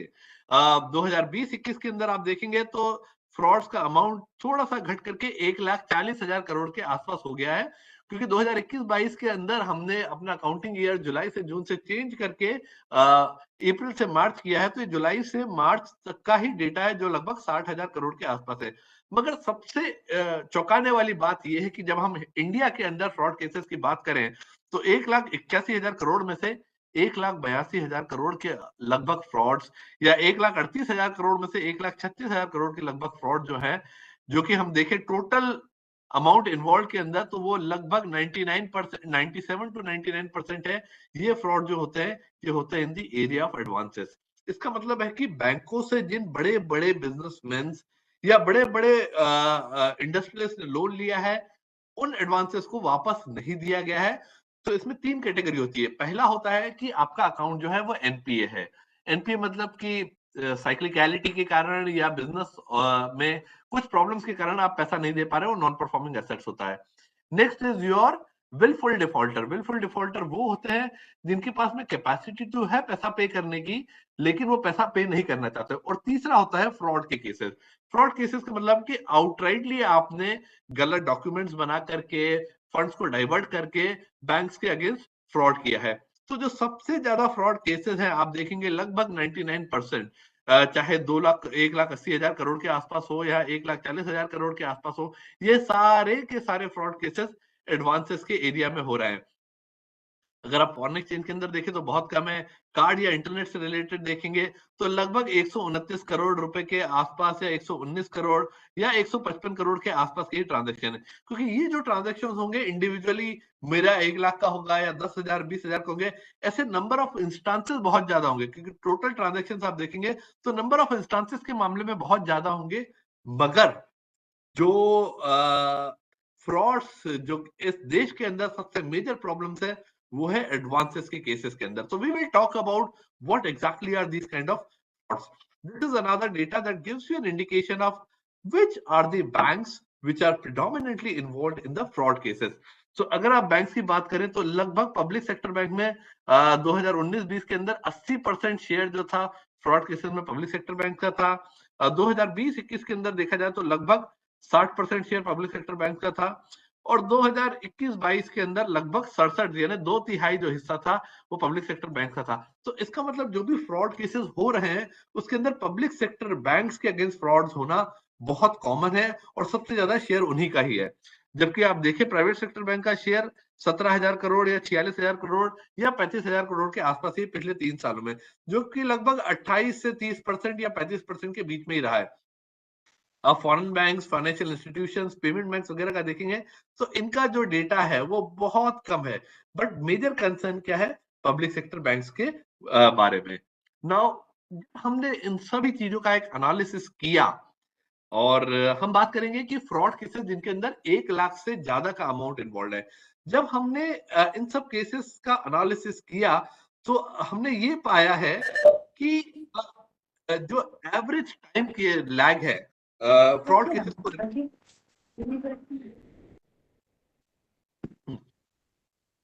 जो फ्रॉड केसेस का रिपोर्टिंग का टाइमलाइन है वो लगभग 23 महीने है, जो कि 2020 और 21 के अंदर देखा गया है। तो आज अगर फ्रॉड हुआ है, सपोज कीजिए 1 लाख से ज्यादा इन्वॉल्वमेंट का केस है, कोई फ्रॉड हुआ है, तो 1 लाख से ज्यादा का फ्रॉड केस रिपोर्ट करने के अंदर लगभग 23 महीने लग रहे हैं किसी भी बैंक को, आप लोगों तक, पुलिस अथॉरिटीज तक या सेंट्रल ब्यूरो ऑफ इन्वेस्टिगेशन को या इकोनॉमिक ऑफेंसेस बैंक को।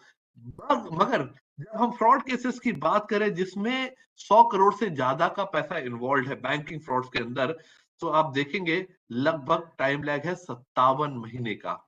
तो इसका मतलब कि जब फ्रॉड हो गया है, बैंक को पता पड़ रहा है कि फ्रॉड हो गया, उसके बाद में बैंक के लगभग 5 साल ले रही हैं उस फ्रॉड को रिपोर्ट करने की, और ये उस केस में जबकि अमाउंट इन्वॉल्व 100 करोड़ से ज्यादा है।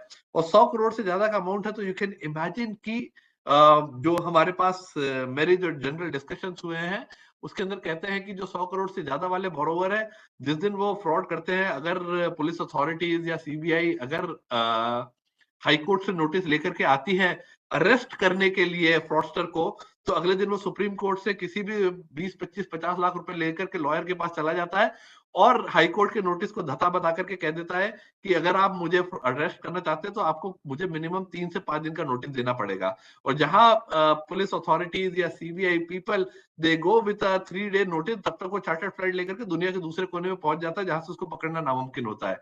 Such is the problem in the system. However the government has been trying their level best to bring these criminals to justice. We will discuss about कि क्या क्या efforts government ने लिए हैं ताकि इस तरह के fraudsters को we can nab them very clearly. But the problem जो प्रॉब्लम रहती है वो रूट लेवल पे रहती है, ग्रास रूट लेवल पे, कि जब रिपोर्टिंग ही में ही आपको 5 साल लग जाएगा या 2 साल लग जाएगा, तब तक तो फ्रॉडस्टर देश के एक कोने से दूसरे कोने तक पहुंच जाएगा। नाउ क्या क्या वजह है, मुख्य वजह कि ये जो फ्रॉड्स है, high large value fraud cases, ये क्यों हो रहे हैं? तो रिजर्व बैंक ऑफ इंडिया की गाइडलाइंस बहुत बहुत क्लियर है। पहला तो ये है कि अर्ली वार्निंग सिग्नल्स हमने बता रखा है बैंकों, क्योंकि ये अर्ली वार्निंग सिग्नल्स है। मैं आपसे रिक्वेस्ट करूंगा कि अगर आपको इन्वेस्टिगेट करना है, कुछ चीजों के बारे में जानकारी चाहिए, तो रिजर्व बैंक ऑफ इंडिया का एक मास्टर सर्कुलर है, मास्टर परिपत्र जिसे हम कहते हैं, that is on fraud classification and reporting. You must go and read this case और फ्रॉड क्लासिफिकेशन एंड रिपोर्टिंग, जिसके अंदर हमने बताया है कि क्या क्या करना चाहिए बैंकों को, किस तरह से करना चाहिए और ढूंढना चाहिए कि फ्रॉड किस एरिया में हो रहा है और किस वजह से हो रहा है।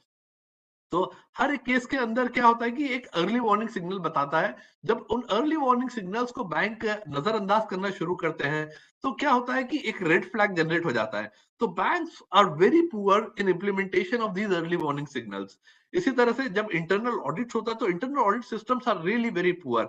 तो इंटरनल ऑडिट के अंदर ही डिटेक्ट नहीं कर पाते हैं कि अर्ली वार्निंग सिग्नल आया है या नहीं है। तो जब आपका इनिशियल फ्रेमवर्क ये जो ढांचा है जिसे हम कहते हैं आधारभूत ढांचा, जब वो ही वीक होगा तो आप कैसे पता पड़ पाएंगे कि जो फ्रॉडस्टर है आपके पैसे लेकर के भाग रहा है या नहीं हो रहा है। तो जब फ्रॉड हो गया तो फ्रॉड होने के बाद में रिजर्व बैंक की गाइडलाइंस बहुत क्लियर है that you have to conduct a forensic audit. जब आप फॉरेंसिक ऑडिट करने के लिए जाएंगे तो कोई बोरोवर क्यों कोऑपरेट करेगा, वो अपने क्यों अकाउंट्स के ट्रांजैक्शंस बताएगा। तो कोई भी बोरोवर आपके फॉरेंसिक ऑडिट के टाइम पर आपसे कोऑपरेट नहीं करता है। वो अपने ट्रांजैक्शंस क्यों बताएगा कि क्यों क्या हुआ है। जब वो अपने डिटेल्स नहीं बताएगा तो क्या होगा कि जो ऑडिट रिपोर्ट्स है वो ऑडिट रिपोर्ट्स आपके इनकंक्लूसिव हो जाएंगी। और फॉरेंसिक ऑडिटर जो है वो लाखों रुपया करोड़ों रुपया लेकर के चले जाते हैं, उससे लाख गुना अच्छा काम जो है जो इन्वेस्टिगेटिव एजेंसीज है, पुलिस अथॉरिटीज है, सीबीआई है, वो करती है। मगर प्रॉब्लम्स क्या होती है कि जब ये फॉरेंसिक ऑडिटर्स जो अपने आप को एक्सपर्ट्स कहते हैं वो अपनी फॉरेंसिक रिपोर्ट्स के अंदर सबसे पहले कैविएट लगा देते हैं कि हमें जो भी बोरोवर ने बताया हमने वही वाउचर्स लगाए हैं और this can not be produced as an evidence in court of law. So जो आपकी फॉरेंसिक ऑडिट की रिपोर्ट होती है वो उसी समय इनकंक्लूसिव हो जाती है and you are not able to find out anything at all. So this is the problem. और अगर बड़ा केस है, मान लीजिए 2000 करोड़ 4000 करोड़ या 5000 करोड़ का केस है, तो उस केस के अंदर अलग अलग बैंकें मिलकर के लोन देती है। तो क्या होता है कि 2-4 बैंकें तो कहती है कि हमारा अकाउंट ठीक चल रहा है, बाकी बैंक कहती है हमारा अकाउंट खराब चल रहा है। तो उस केस के अंदर जो जॉइंट लेंडर्स होते हैं उसमें कोई डिसीजन ही नहीं निकल पाता है कि क्या हुआ है। तो उस केस के अंदर जो है आपका फ्रॉड रिपोर्टिंग बहुत डिलेड होता जाता है। नाउ 12:05 हुई है, हम लोग मुझे 5 मिनट दीजिए, मैं आपको कुछ नोटेबल फ्रॉड जो है इंडियन फाइनेंशियल सेक्टर्स के अंदर जो हुए हैं उनके बारे में मैं आपको बताऊंगा and then we will take a break. तो जैसा मैंने बताया आपको कि नोटेबल फ्रॉड्स क्या क्या रहे हैं इंडियन फाइनेंशियल सेक्टर के अंदर। सबसे पहले हम बैंक्स की बात करेंगे तो बैंक्स के अंदर सबसे मेजर फ्रॉड केस की जो बात करी जाती है रिसेंटली वो है यस बैंक का fraud case. Now yes bank का फ्रॉड केस बड़ा ही एक आप देखेंगे एक क्लासिक एग्जांपल है जिसके अंदर क्या हुआ था कि जो यस बैंक के देन चेयरमैन थे he is under CBI custody. Now yes bank के अगर आप पढ़ेंगे फाइनेंशियल तो यस बैंक के अंदर बैंक का एनपीए जो था वो लगातार बढ़ रहा था, मगर जो उनकी फी बेस्ड इनकम थी वो और भी ज्यादा बढ़ रही थी। तो क्या हो रहा था कि जितनी भी कंपनियां डूब रही थी उनको जो बैंक का जो मैनेजमेंट था उन्होंने पैसा दिया डूबती हुई कंपनियों को, और उसके बाद में पैसा देने के बाद में उन्होंने क्या किया कि अपना जो था 20% अपफ्रंट फी ले लेते कि अगर मैं आज आपको 1000 करोड़ रुपए रिस्ट्रक्चरिंग करने के लिए दे रहा हूं तो उसमें से 200 करोड़ रुपए आपको मुझे फी बेस्ड इनकम देना पड़ेगा। सो this was one way in which yes bank was manipulating it's books of account. Now second thing in case of yes bank was very very typical. वो क्या हो रहा था कि अलग अलग कंपनीज को जब उन्होंने लोन दिया जैसे कि डीएचएफएल था या आरकेडब्ल्यू डेवलपर था, तो उस केस के अंदर क्या कर रहे थे कि वो अपफ्रंट जो थे अपनी सब्सिडी के अपनी सब्सिडियरी कंपनी को पैसे ले लेते थे। तो for example when they funded DHFL what they did is that they took around 750 crore rupees upfront in the KRW developers which was subsidiary of DHFL, and around 3,700 crore rupees were invested to in the company in the form of debentures. Now in exchange क्या हुआ कि जब इतना 3,700 करोड़ रुपए issue किए तो जो DHFL group के जो ओनर्स थे वधावंस, they have paid kickbacks to the tune of around 600 crore rupees to the Yes Bank's managing director, और इस तरह से उन्होंने फंड किया कि उनकी जो वाइफ थी उनकी एक कंपनी थी DoIT urban ventures private limited, उसके अंदर 600 करोड़ रुपए का इन्वेस्टमेंट किया। तो एक तरफ जो बैंक का पैसा था उन्होंने 4000 करोड़ रुपए डीएचएफएल को दिया और डीएचएफएल ने उस 4000 करोड़ में से 600 करोड़ रुपए जो बैंक चेयरमैन थे उनकी वाइफ की किसी कंपनी के अंदर ट्रांसफर किया। नाउ एक और कंपनी थी अवंता ग्रुप। अवंता ग्रुप के अंदर जो यस बैंक के चेयरमैन थे उनकी वाइफ डायरेक्टर थी। उन्हें एक अमृता शेरगिल मार्ग पे दिल्ली के अंदर एक बंगला दिया गया जो जिसका वैल्यूएशन लगभग 250 करोड़ का था उसे 1 करोड़ के अंदर ही दे दिया गया। और उसके अगेंस्ट में क्या किया, अवंता ग्रुप को लगभग 1600 करोड़ रुपए के एडवांसेस सैंक्शन यस बैंक ने किए गए। तो इस तरह से जो था अलग अलग तरीके से यस बैंक के केस में फ्रॉड किया गया। ना जब हम पंजाब नेशनल बैंक के नीरव मोदी केस की बात करते हैं तो नीरव मोदी केस के अंदर क्या किया था कि 3 डायमंड की अलग अलग फर्म थी जो कि नीरव मोदी ग्रुप की थी, और कुछ एक फर्म थी जो गीतांजलि जेम्स एंड ज्वेलर्स की थी जो मेहुल चोकसी की थी। उन्होंने करंट अकाउंट होल्ड कर रखा था पंजाब नेशनल बैंक की मुंबई ब्रांच के अंदर। नाउ ये कंपनियां क्या करती थी, फॉरेन में जो थे बेल्जियम और जर्मनी ऐसे अलग अलग देशों से रॉ जेम्स को इंपोर्ट करती थी, और उन्हें जब इंपोर्ट करती थी तो उन्हें फॉरेन करेंसी के अंदर, यूरो के अंदर या डॉलर के अंदर पेमेंट करना होता था। और जो उनके सेलर्स थे उनके अकाउंट जो थे फॉरेन ब्रांचेस में थे इंडियन बैंक्स के, तो बेसिकली हमें उन्हें विदेशी मुद्रा में पैसा देना था, और वो जो पैसा था वो इंडियन कंपनीज का था, जो हमें नीरव मोदी और मेहुल चोकसी को रॉ जेम्स और ज्वेलरीज प्रोवाइड कर रही थी। ना सबसे मजेदार बात ये थी कि कुछ ही कंपनीज जो थी वो इन्हीं की सब्सिडरी थी, और कुछ ही कंपनीज जो थी वो नॉन एग्जिस्टेंट थी, जो कि बैंक ने कभी चेक नहीं किया। नाउ जो पीएनबी के ऑफिशियल थे, he was hand in glove with this Nirav Modi group. What they did is that they have issued certain letter of understanding. Now, letter of understanding क्या होता है कि नीरव मोदी ग्रुप की कंपनीज को एक शॉर्ट टर्म लोन, जिसे हम बायर्स क्रेडिट कहते हैं, वो मिलेगा ओवरसीज बैंक से, जो कि पीएनबी की थी, ताकि वो इन सेलर्स को पैसे दे पाए जिन्होंने यहाँ पर इंपोर्ट किया है रॉ जेम्स और jewelleries. Now in letter of understanding के अकॉर्डिंग पीएनबी जो था उन लोन्स का गारंटर था कि अगर ये लोन पे नहीं किए गए तो पीएनबी उन सारा पैसों को पे करेगा। नाउ नीरव मोदी ने की कंपनी और गीतांजलि जेम्स ने क्या किया कि जो पीएनबी ऑफिशियल्स के कहा कि आप लेटर ऑफ अंडरस्टैंडिंग इश्यू करते जाओ, ताकि जो फॉरेन ब्रांचेस और इंडियन बैंक्स की वो उन्हें सेलर्स को पैसे दे दे। नाउ जितने भी ट्रांजेक्शन जो हो रहे थे, जो फॉरेन फर्म्स को हो रहे थे ओवरसीज को, they were not routed through the core banking solution, जैसा मैंने आपको बताया। और जो ट्रांजेक्शन हो रहे थे वो सारे स्विफ्ट मैसेजिंग सिस्टम के थ्रू हो रहे थे। तो स्विफ्ट मैसेजिंग सिस्टम में जो जा रहा था वो बैंक के कोर बैंकिंग सॉल्यूशन को पता ही नहीं था कि इतनी बैंक के ऊपर लाइबिलिटी आ गई है। और पीएनबी की जो अथॉरिटीज थी उन्हें बिल्कुल भी इस बारे में अंदाजा नहीं था। तो ओवरऑल जब मामला सामने आया तो देखा गया कि लगभग 30 इंडियन बैंक ब्रांचेस जो थी उन्हें 11,400 करोड़ रुपए का जो था नुकसान हुआ या फ्रॉड हुआ नीरव मोदी की Gitanjali gems and jewelleries company के कारण। ये एक पहला केस था जिसमें इन्हें बैंकों के बारे में हम बात कर रहे हैं। ऐसे बहुत सारे केसेस हम बात करेंगे, मगर ये बैंकों के बारे में था। तो इंडिया के अंदर आप देखें जैसे यूरोप के अंदर होता है, तो इंडिया में भी बैंकिंग सिस्टम जो है वो आपका फाइनेंशियल मार्केट का बैकबोन है। तो कोई भी ट्रांजैक्शन अगर आप देखेंगे इंडिया के अंदर, वो सारे के सारे फाइनेंशियल ट्रांजैक्शंस बैंकों के थ्रू ही रूट होकर के जाते हैं। तो इंडिया के अंदर आप देखेंगे बैंकिंग सिस्टम है जो कि सबसे बड़ा है, उसके बाद में आपका एनबीएफसी होती है, नॉन बैंकिंग फाइनेंशियल कंपनीज, जो बैंकों की तरह ही होती है लेकिन डिपॉजिट नहीं ले सकती है मगर लोन्स और एडवांसेस देती हैं। तो एनबीएफसी के अंदर कुछ ही कंपनीज डिपॉजिट लेती हैं। तो एनबीएफसी के अंदर लगभग 25% ऑफ इंडिया का जीडीपी, लगभग $750 बिलियन के आसपास एनबीएफसी इंडस्ट्री है इंडिया के अंदर, जो कि 1/4 है बैंकिंग सेक्टर का भी और इंडिया के इकोनॉमी का भी। एनबीएफसी के अंदर अगर हम देखेंगे तो एनबीएफसी में जो मेजर केस जो हम लोगों के सामने आया है वो आया था IL&FS, infrastructure leasing and finance company. अगर आपने नाम सुना हो, आईएल&एफएस कंपनी जो थी एक कोर इन्वेस्टमेंट कंपनी थी जिसने लगभग बैंक देश के वित्तीय सिस्टम को लगभग 3 से 4 हजार करोड़ रुपए का चूना लगाया, जिसे हम साधारण भाषा में कह सकते हैं। So what it was doing is that it was basically a core investment company which has a complex creation or a web of around 347 companies. Now 350 कंपनियां इन्होंने आईएलएफएस ने अपनी खुद की बना रखी थी। ये 350 कंपनियां किस फॉर्म में थी?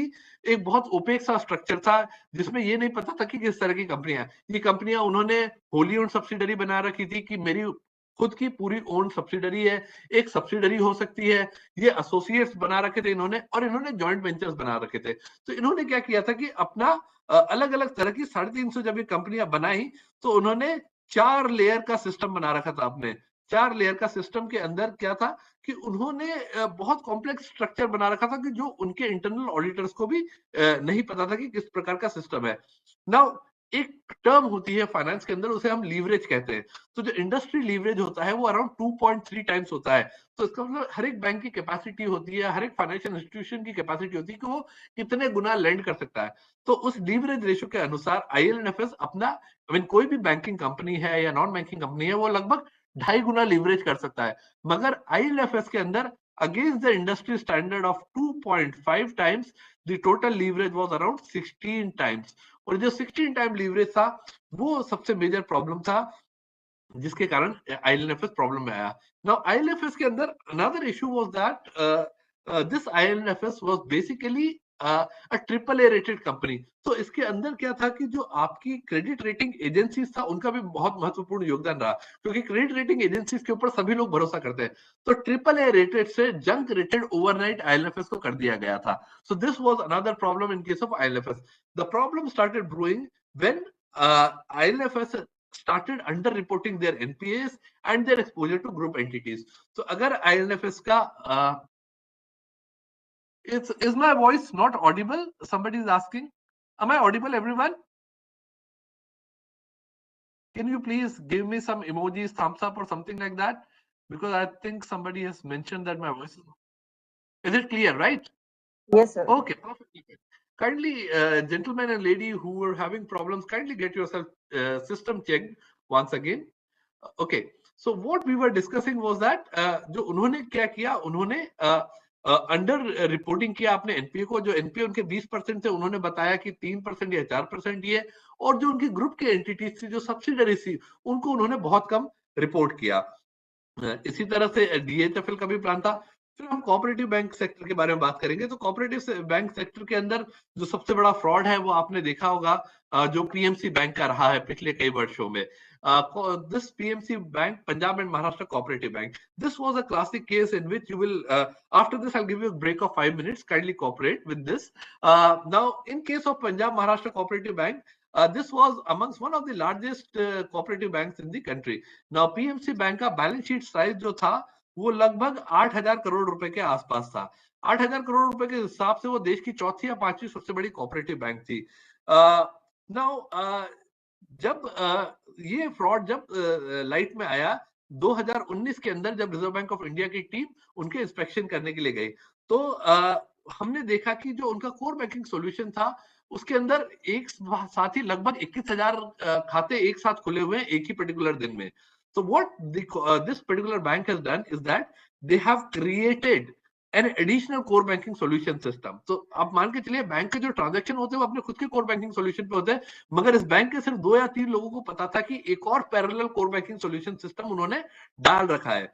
तो इस 8,000 करोड़ में से लगभग 6,700 करोड़ रुपए उन्होंने जो बधावन ग्रुप था, जो HDIL के ओनर थे, उनको दे रखे थे।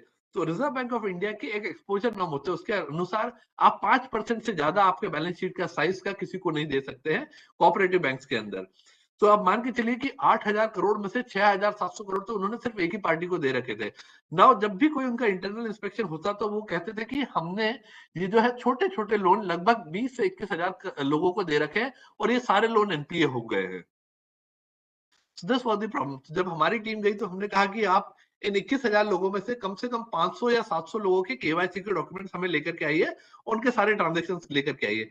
जब इनसे डिटेल में पूछा गया तो इन्होंने 25, 50, 100 लोगों के केवाईसी डॉक्यूमेंट दे पाए, मगर एक साथ 500 लोगों के डॉक्यूमेंट या हजारों लोगों के डॉक्यूमेंट देना इनके लिए बहुत मुश्किल था। तो उस समय during investigation they broke down and they have said that this was the problem. What they have done is that they have funded around 80% of their balance sheet to a single entity to the tune of 6,700 crore to almost bankrupt company HDIL using these fraudulent hundreds or thousands of accounts. So therefore, there were regulatory restrictions which were imposed on these banks. So this was the problem on this particular front. Now, what I will do is that it is around 12:15. Let us take a 5 or 10 minutes break. It's 12:15 now. We'll meet in another 7 to 8 minutes. Around 12:25 के आसपास start करें. If that is okay, let's take a 5-10 minute break. And then I will restart with some of the important aspects that one must look into while we are looking at the fraud cases. So just Give me 5 to 7 minutes time. At around 12:22, 12:23, we will restart the session. Okay. Thank you.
Good afternoon and welcome back. Can we begin now?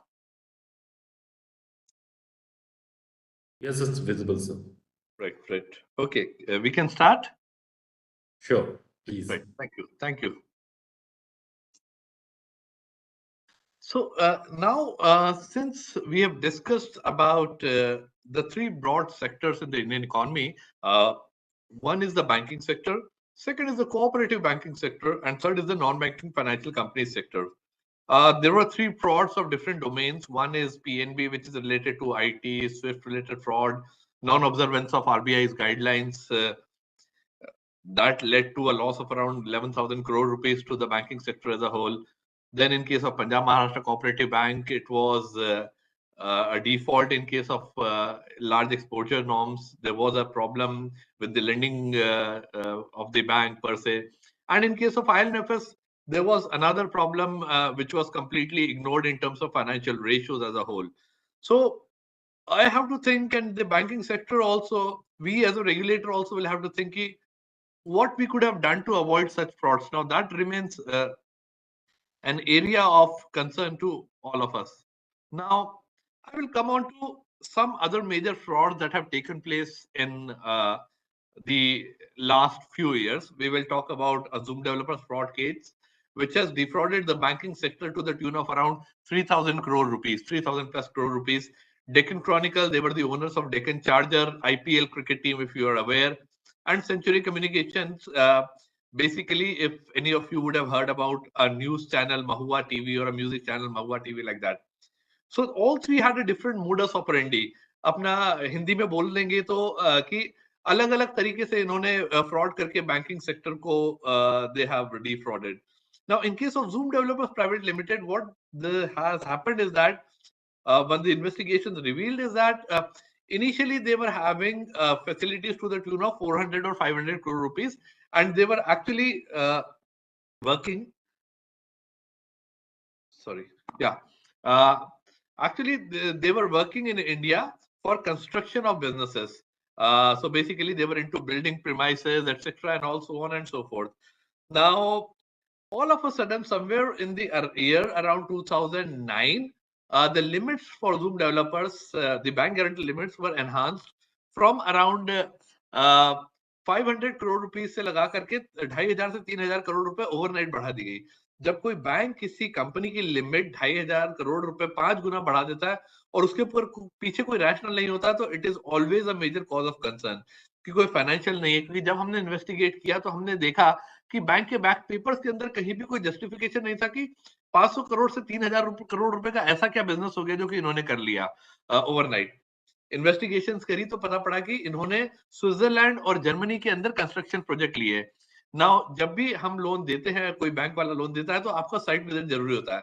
अब Switzerland और Germany के अंदर loan दिया तो I mean जाहिर सी बात है कि जो बैंक का लोअर रैंक का ऑफिशियल है वो तो जाएगा नहीं, कोई मैनेजर या कोई एजीएम वगैरह, तो बैंक के चेयरमैन, जनरल मैनेजर्स वगैरह जाते थे. एंड जब वो जाते थे तो वहां पर एक मूवी आई है हिंदी में, अगर आपने देखी होगी, खोसला का घोसला. तो इस प्रकार से क्या होता था कि वो एक साइट पर ले गए, कंस्ट्रक्शन की साइट पर, वहां पर ही Zoom डेवलपर्स ने अपने बोर्ड लगा दिए और बैंक वालों को दिखा दिया कि ये हमारे साइट है, यहाँ पर कंस्ट्रक्शन हो रहा है, and that's it. And around 3,000 crore रुपए लेकर के ये चले गए. And in case of Zoom developers, it was the first case in which I think Economic Offences Wing has arrested them, and they have recovered the proceeds of the fraud cases by selling the land that the borrower has purchased from outside. So Zoom developers के जो owners थे, उन्होंने जो fraud के पैसे थे, उन्होंने जाकर के US में कहीं पर जाकर के जमीन खरीदी, ऑरेंज काउंटी कैलिफोर्निया में, और वहां पर उनकी प्रॉपर्टी बेच करके भारत सरकार ने ये पैसे उनसे वसूल किए. But Zoom developers का case was a classic case in which the top management of the bank was involved. तो इसीलिए अगर आप देखेंगे सीबीआई और रिजर्व बैंक ऑफ इंडिया की गाइडलाइंस अभी ये कहती है कि जब भी बैंक के कोई उच्च अधिकारी या टॉप मैनेजमेंट के ऑफिशियल्स वो बाहर जा रहे हैं, फॉरेन जा रहे हैं, तो कब जा रहे हैं, क्यों जा रहे हैं, अपने पासपोर्ट के सारे डिटेल्स सीबीआई और बाकी लॉ एनफोर्समेंट एजेंसीज को बता करके जाएंगे. So this was one way in which we could track that what exactly was the problem in Zoom developers. Second was again Deccan Chronicle, Deccan chargers की टीम, अगेन इन्फ्लेटेड इनवॉइसेस वगैरह का problem था। Third case की मैं बात करूंगा century communications का fraud. This was a company which was owned by one foreigner member of parliament and उन्होंने कहा कि हम एक कंपनी जो है स्टार्ट करेंगे।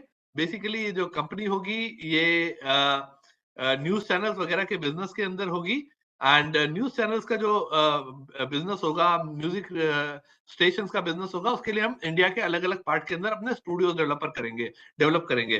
तो उनके स्टूडियो दिल्ली, मुंबई, कलकत्ता, चेन्नई, लखनऊ, अहमदाबाद ऐसे अलग अलग जगह पर थे। नाउ 3,500 करोड़ का जो इन्होंने टोटल लोन ले रखा था, in that 3,500 crore rupees they said we are going to establish studios. Now studio को एस्टैब्लिश करने के लिए आपको जमीन चाहिए, आपको उसके लिए बिल्डिंग चाहिए, आपको प्लांट एंड मशीनरी चाहिए। मशीनरी के अंदर आपको स्टूडियो के लिए इक्विपमेंट्स होते हैं जो परचेज करना होंगे। तो जो आप इन्होंने जो इक्विपमेंट्स परचेज करे तो उसमें दो फ्रॉड्स इन्होंने किए। पहला तो इक्विपमेंट्स इन्होंने परचेज ही नहीं किया, फर्जी बिल बना करके दे दिए। तो इन्होंने क्या किया कि सोनी कंपनी के अगर इंस्ट्रूमेंट्स खरीदे जो कि करोड़ों रुपए में आए, लगभग 100 करोड़ 150 करोड़ का एक स्टूडियो को एस्टैब्लिश करने का क्रॉस था, तो उन्होंने सोनी कंपनी के नकली बिल्स वगैरह लगा करके कहा कि हमने ये स्टूडियो एस्टैब्लिश किया है, और जबकि इन्होंने इक्विपमेंट खरीदे नहीं। दूसरा, इन्होंने इस तरह का फ्रॉड किया कि जो इक्विपमेंट्स इन्होंने परचेज किए थे वो ऑलरेडी सेकंड हैंड थे या सब स्टैंडर्ड थे। तो 50 करोड़ के स्टूडियो के इक्विपमेंट्स खरीद लिए जो कि सेकंड हैंड थे, कहीं लोकल मार्केट से प्रोक्योर कर लिए और नकली बिल बना करके बता दिया कि हमारे 150 करोड़ के इक्विपमेंट्स है। और ऐसे करते करते इन्होंने कहा कि हमारे 20 अलग अलग जगह पर स्टेशन है, तो हमने 20 जगह पर 150 करोड़ के स्टूडियो लगा करके 3,000 करोड़ रुपए का इस तरह से हमने लोन लिया है। उससे भी मजेदार बात ये थी कि जब बैंक वाले कहते थे कि आज हम आपका दिल्ली का स्टूडियो देखने जाएंगे, तो वो दिल्ली के स्टूडियो के अंदर सब चीजें बराबर लगी रहती थी। फिर ये कहते थे कि अगले दिन हम आपका लखनऊ का स्टूडियो देखने जाएंगे, तो कहेंगे साहब 2 दिन के बाद में आइए, 3 दिन के बाद में आइए, अभी वहां कुछ काम चल रहा है। तो जब ये लखनऊ का स्टूडियो देखने जाते, तब तक अपने दिल्ली स्टूडियो से सारा सामान जो जरूरी था वो लखनऊ में शिफ्ट कर देते थे।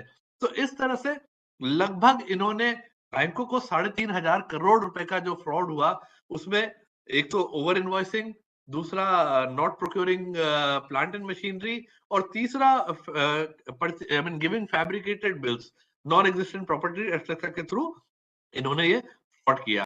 नाउ नेक्स्ट जो रोल आता है वो आता है टीपीईस का। टीपीईस को हम कहते हैं third party entities. Now this third party entities are the most interesting type of breed, यानी इनकी कॉम ही अलग है जिसे हम कह सकते हैं ना। तो ये लोग वो लोग हैं जो कि आप और हम इनके जैसा हो नहीं सकते। जैसे अगर फॉर एग्जांपल मैं अपना खुद का एग्जांपल दूं कि आज अगर मुझे एक हाउसिंग लोन लेना है लगभग 1 करोड़ रुपए का या 80 लाख रुपए का, तो मैं बैंक के चक्कर लगाता रहूंगा, मेरे पास में कभी डॉक्यूमेंट्स कंप्लीट होंगे ही नहीं और मैं वो लोन ले ही नहीं पाऊंगा। और ये थर्ड पार्टी एंटिटीज वो होती है, इनके पास में इनकी टीम होती है बड़े बड़े इंडस्ट्रीज के अंदर। Joke is that in India it is the industries that die, the industrialist never die. तो आज एक कंपनी खुल गई, कल दूसरी, परसों तीसरी और चौथी और खुल जाएगी। और मोडस ऑपरेंडी वीडियोकॉन ग्रुप की तरह बहुत सिंपल है कि पहले आप इंडिया के अंदर ऑपरेट करेंगे, किसी बिजनेस में करेंगे, उसके अंदर 500 करोड़ रुपए लगाएंगे, 500 करोड़ का अगर आप ब्याज नहीं भर पाए तो उसके बाद में नया प्रोजेक्ट लेंगे 1,000 करोड़ का, 1,000 करोड़ का प्रोजेक्ट नहीं चल पाया तो उसके बाद में 3,000 करोड़ का नया प्रोजेक्ट आएगा, और ऐसे करते करते 10,000 करोड़ का जब तक प्रोजेक्ट आएगा तब तक आप देश के बाहर निकल जाएंगे। तो ये थर्ड पार्टी एंटिटीज क्या होती है? ये होती है आपके चार्टेड अकाउंटेंट्स, ये होते हैं आपके वैल्यूअर्स, ये होते हैं आपके एडवोकेट्स। तो चार्टर्ड अकाउंटेंट्स का काम क्या है कि जिस तरह का पेपर भी चाहिए वो आपको हमेशा बना के दे देंगे। तो अगर आप बैलेंस शीट्स देखने जाएंगे कभी कभी, तो बैलेंस शीट्स के अंदर क्या होगा कि जो चार्टर्ड अकाउंटेंट है वो कहेगा कि रिजर्व बैंक के लिए बैलेंस शीट अलग, कमर्शियल बैंक के लिए बैलेंस शीट अलग, मिनिस्ट्री ऑफ कॉर्पोरेट अफेयर्स के लिए बैलेंस शीट अलग, सेबी के लिए बैलेंस शीट अलग, इनकम टैक्स अथॉरिटीज के लिए बैलेंस शीट अलग, जीएसटी अथॉरिटीज के लिए बैलेंस शीट अलग। और बैलेंस शीट के अंदर जहां पर अंडर इनवॉइसिंग करना है या ओवर इनवॉइसिंग करना है, या जो भी फैब्रिकेशन करना है, डेप्रिसिएशन ज्यादा लगाना है या कम लगाना है, किस तरह से रेशियोज को बनाना है, ये सब काम ये बखूबी जानते हैं ये चार्टर्ड अकाउंटेंट्स। तो कभी भी कोई केस हो लार्ज वैल्यू फ्रॉड केस का इन्वॉल्वमेंट में, तो सबसे पहले मैं हिंदी में 2 शब्दों में कहूंगा, सबसे पहले जाकर के चार्टर्ड अकाउंटेंट की गर्दन पकड़ लेंगे तो वो बता देगा कि पैसा कहां से आया, कहां गया और किस तरह से मूवमेंट हुआ है। This is really important because you have to look into the role of dubious chartered accountants. Second terms are the valuers. Valuers are again important aspects because 2012 या 13 के अंदर हमने एक बैंक को देखा जिसमें उन्होंने कुछ 100 करोड़ का लोन लिया था, उसके लिए उन्होंने 200 करोड़ की प्रॉपर्टी अहमदाबाद के अंदर मॉर्गेज करी। अब मुंबई जैसे शहर के अंदर 1 लाख रुपए स्क्वायर फीट का भाव होना जमीन का ऑलमोस्ट नेक्स्ट टू इम्पॉसिबल है। 2012-13 के अंदर उन्होंने ऐसी प्रॉपर्टी का वैल्यूएशन किया जिसका वैल्यूएशन 1.5 से 2 लाख करोड़ रुपए था, जो कि अहमदाबाद शहर के अंदर था। So you can imagine that how valuation is impacted basically because of these individuals. Now, third are the advocates, because the advocates will give you the clear title deeds. So one advocate gives that the title is clear, second also gives title is clear, but जब fraud होता है तो तीसरा advocate आता है, वो कहता है कि इसके ऊपर तो already 25 mortgage लगे हुए हैं. So the problem lies seriously with the system, because when these third party entities are involved with the borrowers, the unscrupulous borrowers, till the time this system चलता रहेगा. And to catch hold of these third party entities, it is very difficult, क्योंकि RBI इनको ban नहीं कर सकता है. इसलिए IBA जो है, इंडियन बैंक्स एसोसिएशन, उन्होंने अपनी एक लिस्ट बना रखी है कि आप इन थर्ड पार्टी एंटिटीज की सर्विसेज अवेल नहीं करेंगे. मगर इसके बावजूद मुझे नहीं लगता है कि there is any stopping of these third party entities. Next comes is the credit rating agencies. Now India के अंदर और ग्लोबली क्रेडिट रेटिंग एजेंसीज का काफी इंपॉर्टेंस है, because these credit rating agencies gives you an insight कि company का performance कैसा है. वो काफी ग्रास रूट लेवल से लगा करके एडवांस लेवल पर अंडरस्टैंडिंग करते हैं. मगर क्रेडिट रेटिंग एजेंसीज की क्रेडिट वर्दीनेस जब क्वेश्चन में आती है, जब all of a sudden company खराब परफॉर्म करने लग जाती है और ओवरनाइट AAA रेटेड कंपनी से वो जंक रेटेड कंपनी बन जाती है, जैसा कि INFS के केस में हुआ. भारत सरकार ने काफी प्रयास किया है किसी तरह से इकोनॉमिक ऑफेंडर्स को कैच करने का. नाउ क्वेश्चन ये है कि फ्यूजिटिव इकोनॉमिक ऑफेंडर्स एक्ट जब से हम लेकर के आए हैं, तब से there has been a lot of recovery, but the question is that the effectiveness of this fugitive economic offenders act will be seen in totally जब तक हम मेजर फिशेस को नहीं पकड़ के लेकर के आ पाएंगे. इन सब चीजों की बात हमने अगर करी, मगर सबसे जरूरी बात अगर हम बैंकों के बारे में बात करें, for example if you look at the banks, because banks are still very very hesitant in reporting the fraud cases. Now जब तक बैंक के फ्रॉड केसेस रिपोर्ट नहीं करेंगे, तब तक पता नहीं पड़ेगा कि इस तरह का फ्रॉड हो रहा है. और बैंक्स जो कि एक कमर्शियल एंटिटी होती है, वो हर तरह से ये सोचती है और हर तरह से अपना इंटरेस्ट प्रोटेक्ट करके रखती है कि उनके ऊपर कोई आंच नहीं आए. जब तक बैंक अपनी साइड से पूरी तरह से सेटिस्फाइड हो जाती है कि उनका कोई बंदा तो इन्वॉल्व नहीं है, उनकी रिकवरी जितनी हो सकती थी हो गई है, उनको आरबीआई के सारे क्वेश्चंस का आंसर मिल गया है, या उनको सीबीआई या पुलिस अथॉरिटीज के क्वेश्चंस के बारे में अच्छी तरह से जानकारी होती है, उसके बाद में जब वो अपने आप को पूरा बचा लेते हैं, उसके बाद में फ्रॉड केस को रिपोर्ट करते हैं.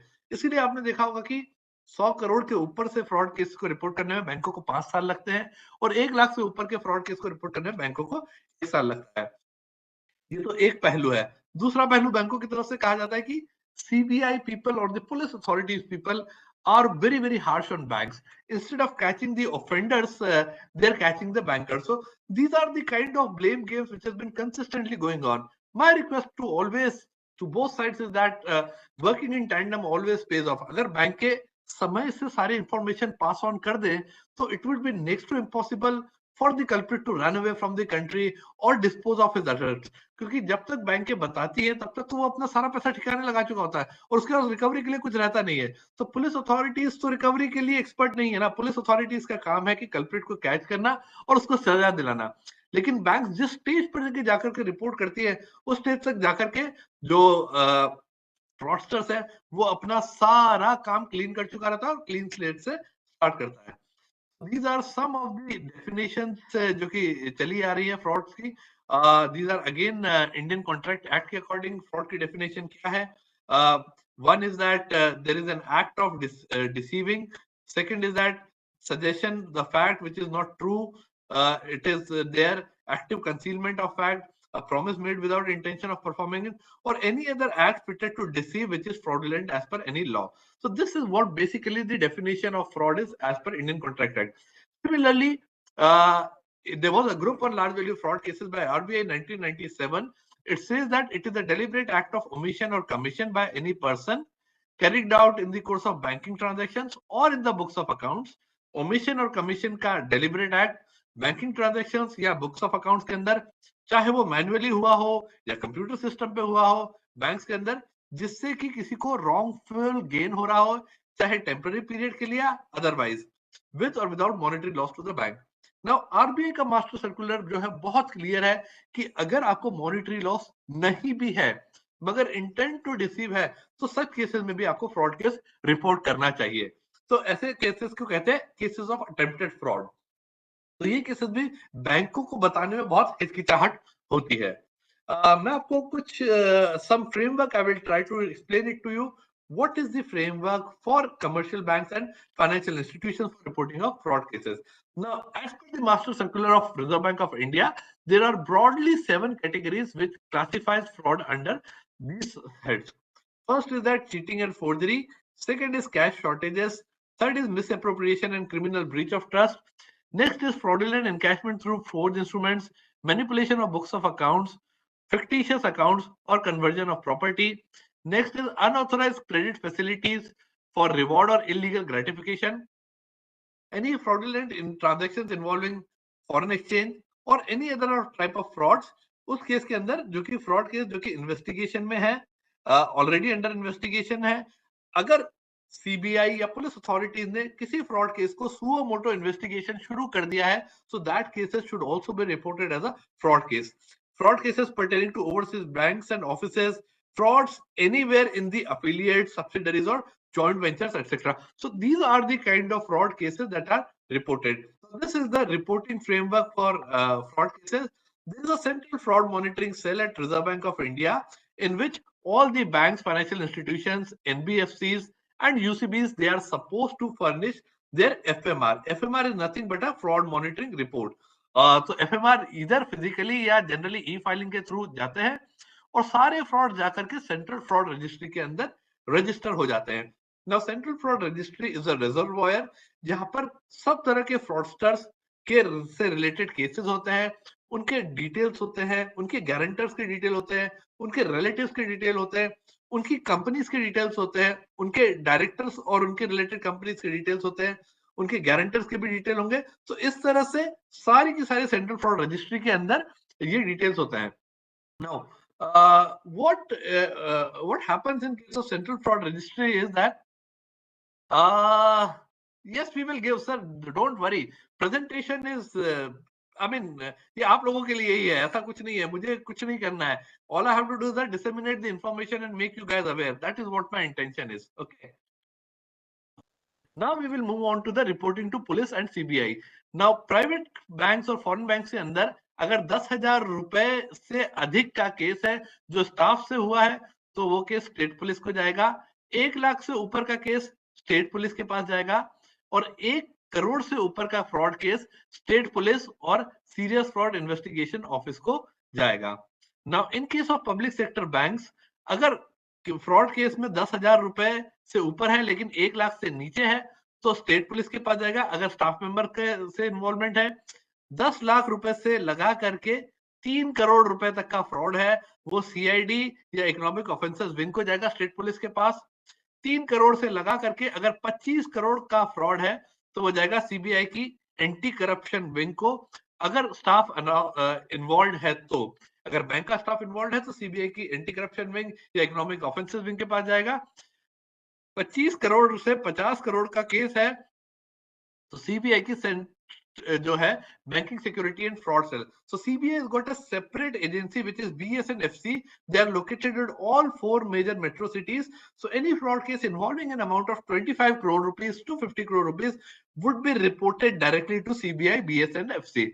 अगर कोई भी केस 50 करोड़ से ज्यादा का अमाउंट है तो वो directly joint director CBI policy के पास में रिपोर्ट किया जाएगा और इन्वेस्टिगेशंस अकॉर्डिंग होंगे. So these are the broad reporting guidelines for all the fraud cases for the banks to police authorities and CBI. इसी तरह से फ्रॉड केसेस का जो क्लोजर होता है रिजर्व बैंक ऑफ इंडिया में वो अलग अलग तरह से होता है.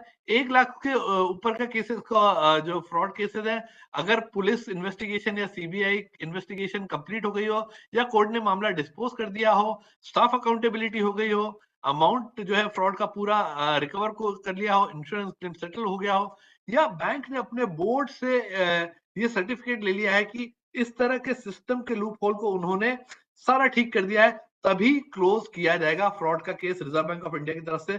नहीं तो फ्रॉड केस कभी भी क्लोज नहीं होता है.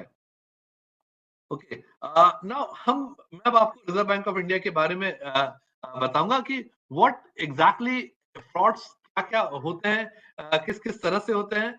ये जैसे जनरल किया है, मगर उससे भी जरूरी है कि आरबीआई की रिस्पॉन्सिबिलिटीज क्या क्या है जब तक कि फ्रॉड के बारे में हम लोग बात करें। तो सबसे पहले जो रिस्पॉन्सिबिलिटी है, जो यहाँ पर जितने भी रेड के अंदर किया हुआ है, that is all the responsibility of Reserve Bank of India when it comes to the fraud cases. Now सबसे पहली चीज होती है कि क्योंकि बैंक कमर्शियल एंटिटीज हैं, तो जब भी फ्रॉड हो तो बैंक अपना प्रोविजनिंग करें। दूसरा सबसे जरूरी है कि मोडस ऑपरेंडी सर्कुलेट करें और मेंटेन सेंट्रल फ्रॉड रजिस्ट्री करें, जिसके बारे में आपसे बात करना चाहूंगा। जो सेंट्रल फ्रॉड रजिस्ट्री है, एक डेटाबेस है जहां पर फ्रॉडस्टर से रिलेटेड सारे डिटेल होते हैं। फ्रॉडस्टर, गारंटर, डायरेक्टर, उनके रिलेटिव्स, उनके एसोसिएट्स, उनकी कंपनी का नाम, उनकी कंपनी का रजिस्ट्रेशन नंबर, उनकी कंपनी के एड्रेसेस वगैरह। और सबसे इंपॉर्टेंट चीज है कि किस तरह से फ्रॉड हुआ और किस तरह से वो फ्रॉड किया गया और बैंक के अंदर क्या क्या गलतियां निकली। तो ये जो मोडस ऑपरेंडी होती है, हम सब बैंकों को एक सिक्योर्ड वेबसाइट के थ्रू सर्कुलेट करते हैं। ना बैंकों की रिस्पॉन्सिबिलिटी होती है कि जब भी वो लोन दे रहे हैं किसी को, तो उन्हें जो उनका लोन का प्रपोजल है उसके अंदर ये अप्रूवल होना चाहिए कि किसी फ्रॉडस्टर को तो लोन दोबारा नहीं दे रहे हैं या उसकी एसोसिएट कंपनी को नहीं दे रहे हैं। और कई बार ऐसा देखा गया है कि ये सिस्टम बाईपास कर दिया जाता है बैंक से, और उसके बावजूद फ्रॉडस्टर्स को बैंक लोन देते हैं। तो ये सेंट्रल फ्रॉड रजिस्ट्री का एक इंपॉर्टेंट पॉइंट है कि बैंकों को हमेशा दे शुड बी अवेयर कि किन लोगों के साथ में वो डील कर रहे हैं। तो the intent of Reserve Bank of India is that कि फ्रॉडस्टर किसी भी तरह से बैंक की फैसिलिटीज यूज ना करें, किसी भी तरह से बैंकों का पैसा लेकर के नहीं जाए। और इसी तरह से एक जो मैंने आपको बताया कि बैंकों की मेजर प्रॉब्लम क्या होती है रिपोर्ट केसेस रिपोर्टिंग में, कि रिजर्व बैंक ऑफ इंडिया के पास में जब फ्रॉड केसेस रिपोर्ट होते हैं, तो जिस तरह से सीबीआई क्विज करती है या पुलिस अथॉरिटीज क्विज करती है, उसी तरह से रिजर्व बैंक ऑफ इंडिया भी बहुत सारी क्वेरीज लगाती है अपने सर्कुलर से रिलेटेड, बहुत सारे क्वेश्चंस रिलेटेड करते हैं। तो जब तक रिजर्व बैंक ऑफ इंडिया की पूरी कंडीशंस को बैंक सेटिस्फाई नहीं करता है, तब तक वो फ्रॉड केस को क्लोज नहीं कर सकता है। और रिजर्व बैंक ऑफ इंडिया से सबसे ज्यादा बैंकर्स परेशान है, क्योंकि जिस तरह की हम क्वेरीज करते हैं, उस तरह की क्वेरीज से वो बहुत परेशान हो जाते हैं। चाहे फ्रॉड के अंदर उनके लूप होल्स क्या रहे हो, स्टाफ अकाउंटेबिलिटी क्या रही हो, टेक्निकली हम लोग पूछते हैं कि आपने कौन कौन से सर्कुलर्स का पालन किया है नहीं किया, या आपने ऐसा किया तो क्यों किया, ऐसा किया तो क्यों नहीं किया, कहीं पर लेवल जंपिंग हुआ है तो क्यों हुआ है, अगर एजीएम ने मना किया था तो जीएम ने लोन क्यों दिया है, स्टाफ अकाउंटेबिलिटी के अंदर आप अपने लोगों को क्यों बचा रहे हैं।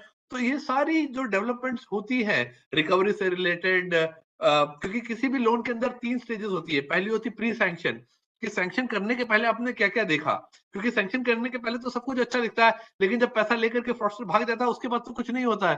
तो प्री सैंक्शन में हम पूछते हैं आपने क्या क्या देखा, जब आपने लोन डिसबर्स कर दिया तब आपने सही पार्टियों को लोन डिसबर्स किया है नहीं, उन पार्टीज का बैकग्राउंड चेक किया है नहीं, इन्वेस्टिगेशंस किया है नहीं, ये सारी चीजें हम बैंकों से पूछते हैं। तो इन सब चीजों के बारे में जब तक बैंक पहले अपना बैकग्राउंड नहीं करते, तब तक वो बैंक जो है रिजर्व बैंक को फ्रॉड केस रिपोर्ट नहीं करते। सो this is one problem. Now, again, for those of you who are actually investigating the fraud cases, one of my requests is that अगर आप Reserve Bank of India के पास आएंगे, although I'm a part of RBI, but in confidence, my request is that our investigation reports will never be shared with the law enforcement agencies, police authorities at all.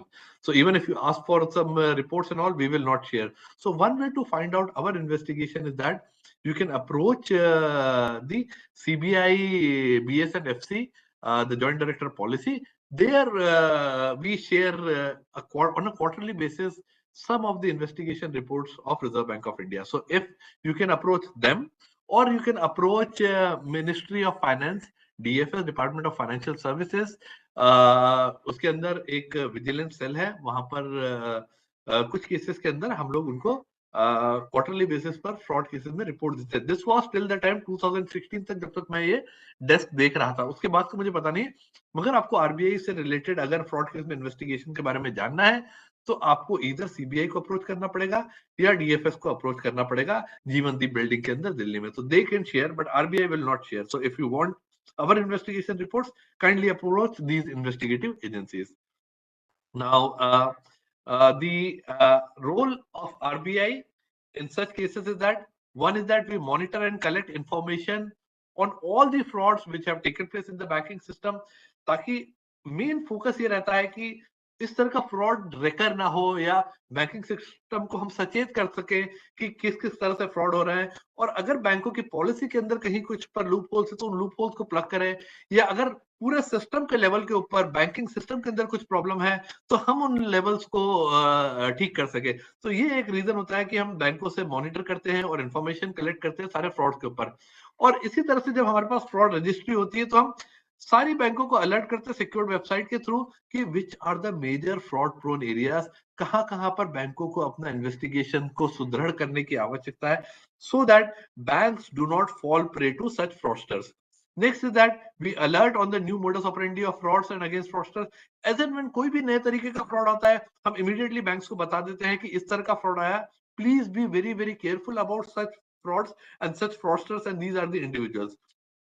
Next is that we circulate the best practices for preventing fraud. जैसे ही कोई fraud case report होता है तो हम देखते हैं कि कहां पर लूप होल्स हैं, और उन लूप होल्स को प्लग करने के लिए किस तरह की बेस्ट प्रैक्टिसेस बैंक्स अडॉप्ट कर सकते हैं। तो अगर आप मास्टर सर्कुलर पढ़ेंगे on fraud classification and reporting, उसके अंदर कुछ 100-150 तरह के हमने इवेंट्स बताए जिनमें बैंकों को देखना बहुत जरूरी है, ताकि वो पता कर सके कि जैसे कि for example quick mortality account है, तो किस तरह के क्विक मोर्टेलिटी अकाउंट है, केवाईसी एएमएल की डेफिशिएंसीज है, अगर जो फंड्स है वो बोरोवर के बैंक के थ्रू ही रूट नहीं हो रहा है, या 90th डे पे ही हमेशा उनका पेमेंट आ रहा है, या फिर सारे जो लोन दे रखे उसी के अंदर एक ही टाइप का स्टॉक स्टेटमेंट आ रहा है, या फिर स्टॉक स्टेटमेंट के अंदर कंसिस्टेंटली गड़बड़ियां है। तो ये सारी बेस्ट प्रैक्टिसेस जो है हम बैंकों को बताते हैं, और बैंकों को सेंसिटाइज को अलर्ट करके रखे कि जब भी वो उनका मार्केट इंटेलिजेंस किसी भी प्रकार की इंफॉर्मेशन हो, because we as a regulator we can not go into the market, it is the banks who are in the market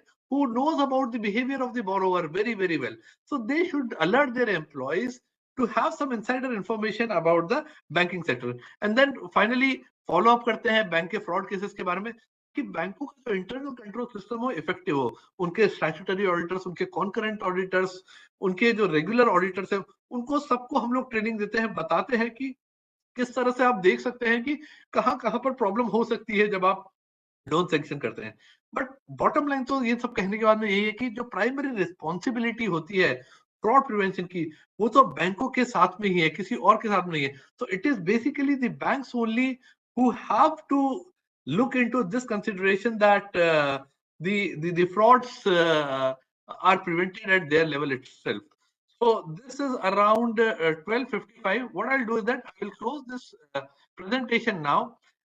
Have some more slides I can continue, but the question is that I want you guys to kindly ask me any questions for the next 5 or 7 minutes. If you have any queries, I'll be happy to address. Otherwise क्या होगा कि मैं आपके questions का answer नहीं कर पाऊंगा. So around 7 to 8 minutes, if you have any queries, I'm happy to answer all your queries and questions. Please.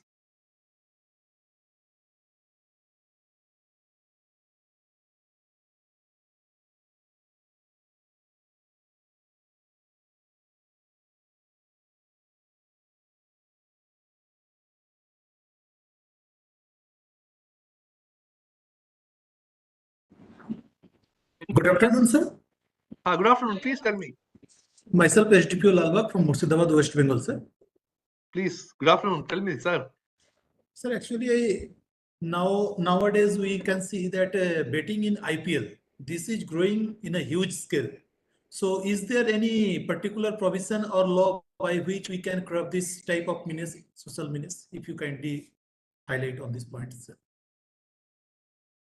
Sir, betting per se, in my opinion, does not come under our jurisdiction as such. So what comes in our domain is basically the banking related fraud cases, wherein we sensitize the banks and we investigate such fraud cases. Now, betting ke liye, there are completely different laws, so I may not be the right person to comment on betting per se in this regard. Okay, sir. Because Thank you, sir. it is a social menace for sure.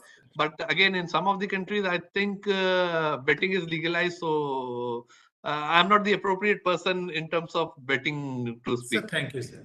Actually, this is very much relevant at present scenario. That's why. Thank you, sir. Good afternoon, sir. Good afternoon, please. Sir, I am Hemant, DYSP from Rajasthan. My question is, when there is a fraud from PhonePe or Paytm or some other account, is there any guideline for refund of money if it is established that the money has been transacted from account A to account B and we have freezed that account B? Sir, as regard this fraud cases, I think their guidelines are very, very clear of Reserve Bank of India. I think within a span of 72 hours, the money has to be refunded by the bank itself. If they are of the opinion or it has been clearly established that it is a fraud case. Okay. Okay.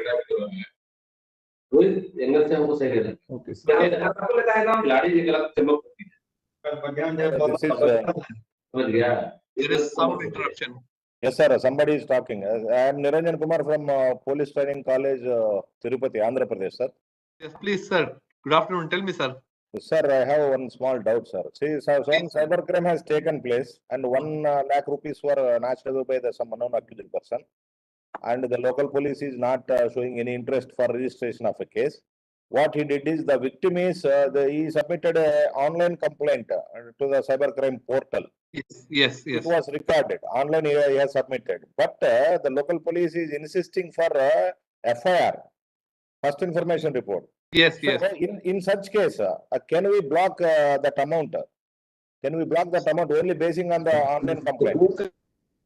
Yes, sir. I think there is no this thing on blocking the amount. I mean, obviously, the law enforcement agencies have got the power to block the amount. You can always instruct the bank to block the amount because this amount has come from on account of a fraud which has taken place.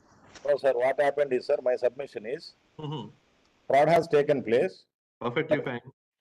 The victim approached the police and they are postponing the issue for registration of a crime. And what I suggested him is to lodge a complaint online portal, cybercrime.gov.in. Yes. Accordingly, he did the same thing. Is it sufficient to get back his amount or not?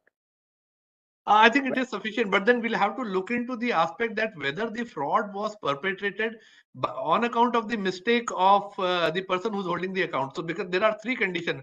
One is that if it is clearly established that the account holder's involvement is not there, it is the bank's mistake. Then in that case, he has not basically compromised on his credentials. If he is not compromised with the credentials, the amount has to be refunded by the bank, come what may. If there is a clear established fact that the borrower, the person who's holding the account, he has compromised his credentials, then I think there is no such rule wherein the fund can be refunded. And third, where there is a dilemma, I think there is a limit of around 72 hours in which the fund has to be refunded back. Till the time investigations clearly indicate that there is a laxity on the part of account holder, he is compromised or otherwise. Thank you, sir. Thank you. Thank you. Good afternoon. I'm Barinderjeet Singh from Uttarakhand. My question is that since we are seeing regularly spurt in cybercrime for quite a decade now, people have been saying that they are trying to social engineer and then there are gangs and all those things, but the money still lies with the banks. Okay. And nobody is doing it intentionally. Nobody is, even if they are gullible, they are giving their passwords or something. They are our customers, basically. Yes. So why can't we ensure the bank accounts for cyber crime? It will be a smaller amount, I think, which we can pay for every bank. And then that those person get rather than qualifying it by bureaucratic sort of rules, whereby we know that he had his hard-earned income and it has gone to some person who he doesn't know. There is no transaction there. So because we have to, at the same time, we are trying to bring in more technology into banking. And we know the kind of people who are operating we have Jan Dhan accounts, we have a lot of people who do not even know how to carry the ATM. They'll take help from somebody and give it to them. So I think we should have a magnanimous sort of a exposure to these people where we are able to, if given that they have been defrauded, there should be some kind of insurance element which can be introduced. Why can't we go on those lines? Barinderjeet ji, I think up to a certain level in accounts, insurance is there and they are protected. Even the cards are protected against fraud cases. But then these are the things which individually resides with the banks per se. This is the first part. The second part is that, again, irrespective of the fact how robust and how strong your systems are, some echo. Can someone unmute? If you will unmute yourself, then I will be able. My echo will not come. Yeah, this is. Okay. Now the second part comes is about the putting in place a robust infrastructure. The guidelines from Reserve Bank of India are very clear when it comes to cyber security. Now every bank has to have a very strong cyber security framework put in place, in which the credentials cannot be compromised. In fact, I'll be very happy to share the fact that the kind of security protocols we have in terms of IT infrastructure and IT assets security, ours is the best. Because अगर आप कहीं foreign में जाएंगे तो आप देखेंगे कि ये CVV number, one level authentication, another level of password, ये सब सिस्टम नहीं है. आपने एक बार कार्ड स्वाइप कराया, उसके बाद में आपके कार्ड के सारे डिटेल्स अपने अपने के पास चले जाते हैं. But the problem here is that the banks will have to invest very heavily in upgrading their infrastructure. And the cyber criminals are really very smart people. So at any point of time, they will try to identify the bugs in the system. They'll try to break into the system and they will have the entire database. So this is one part where the banks have to up their infrastructure and up their security networks, etc. From the point of view of the account holders who are poor people, who are gullible people, क्योंकि आज अभी भी आप जाके देखेंगे तो tier 4, tier 5 cities के अंदर यार, even in rural areas, मेरा अपने खुद के पेरेंट्स की बात करूं तो मेरी मदर को एटीएम ऑपरेट करने के लिए मुझे कहना पड़ता है कि मम्मी किसी की मदद मत लीजिए.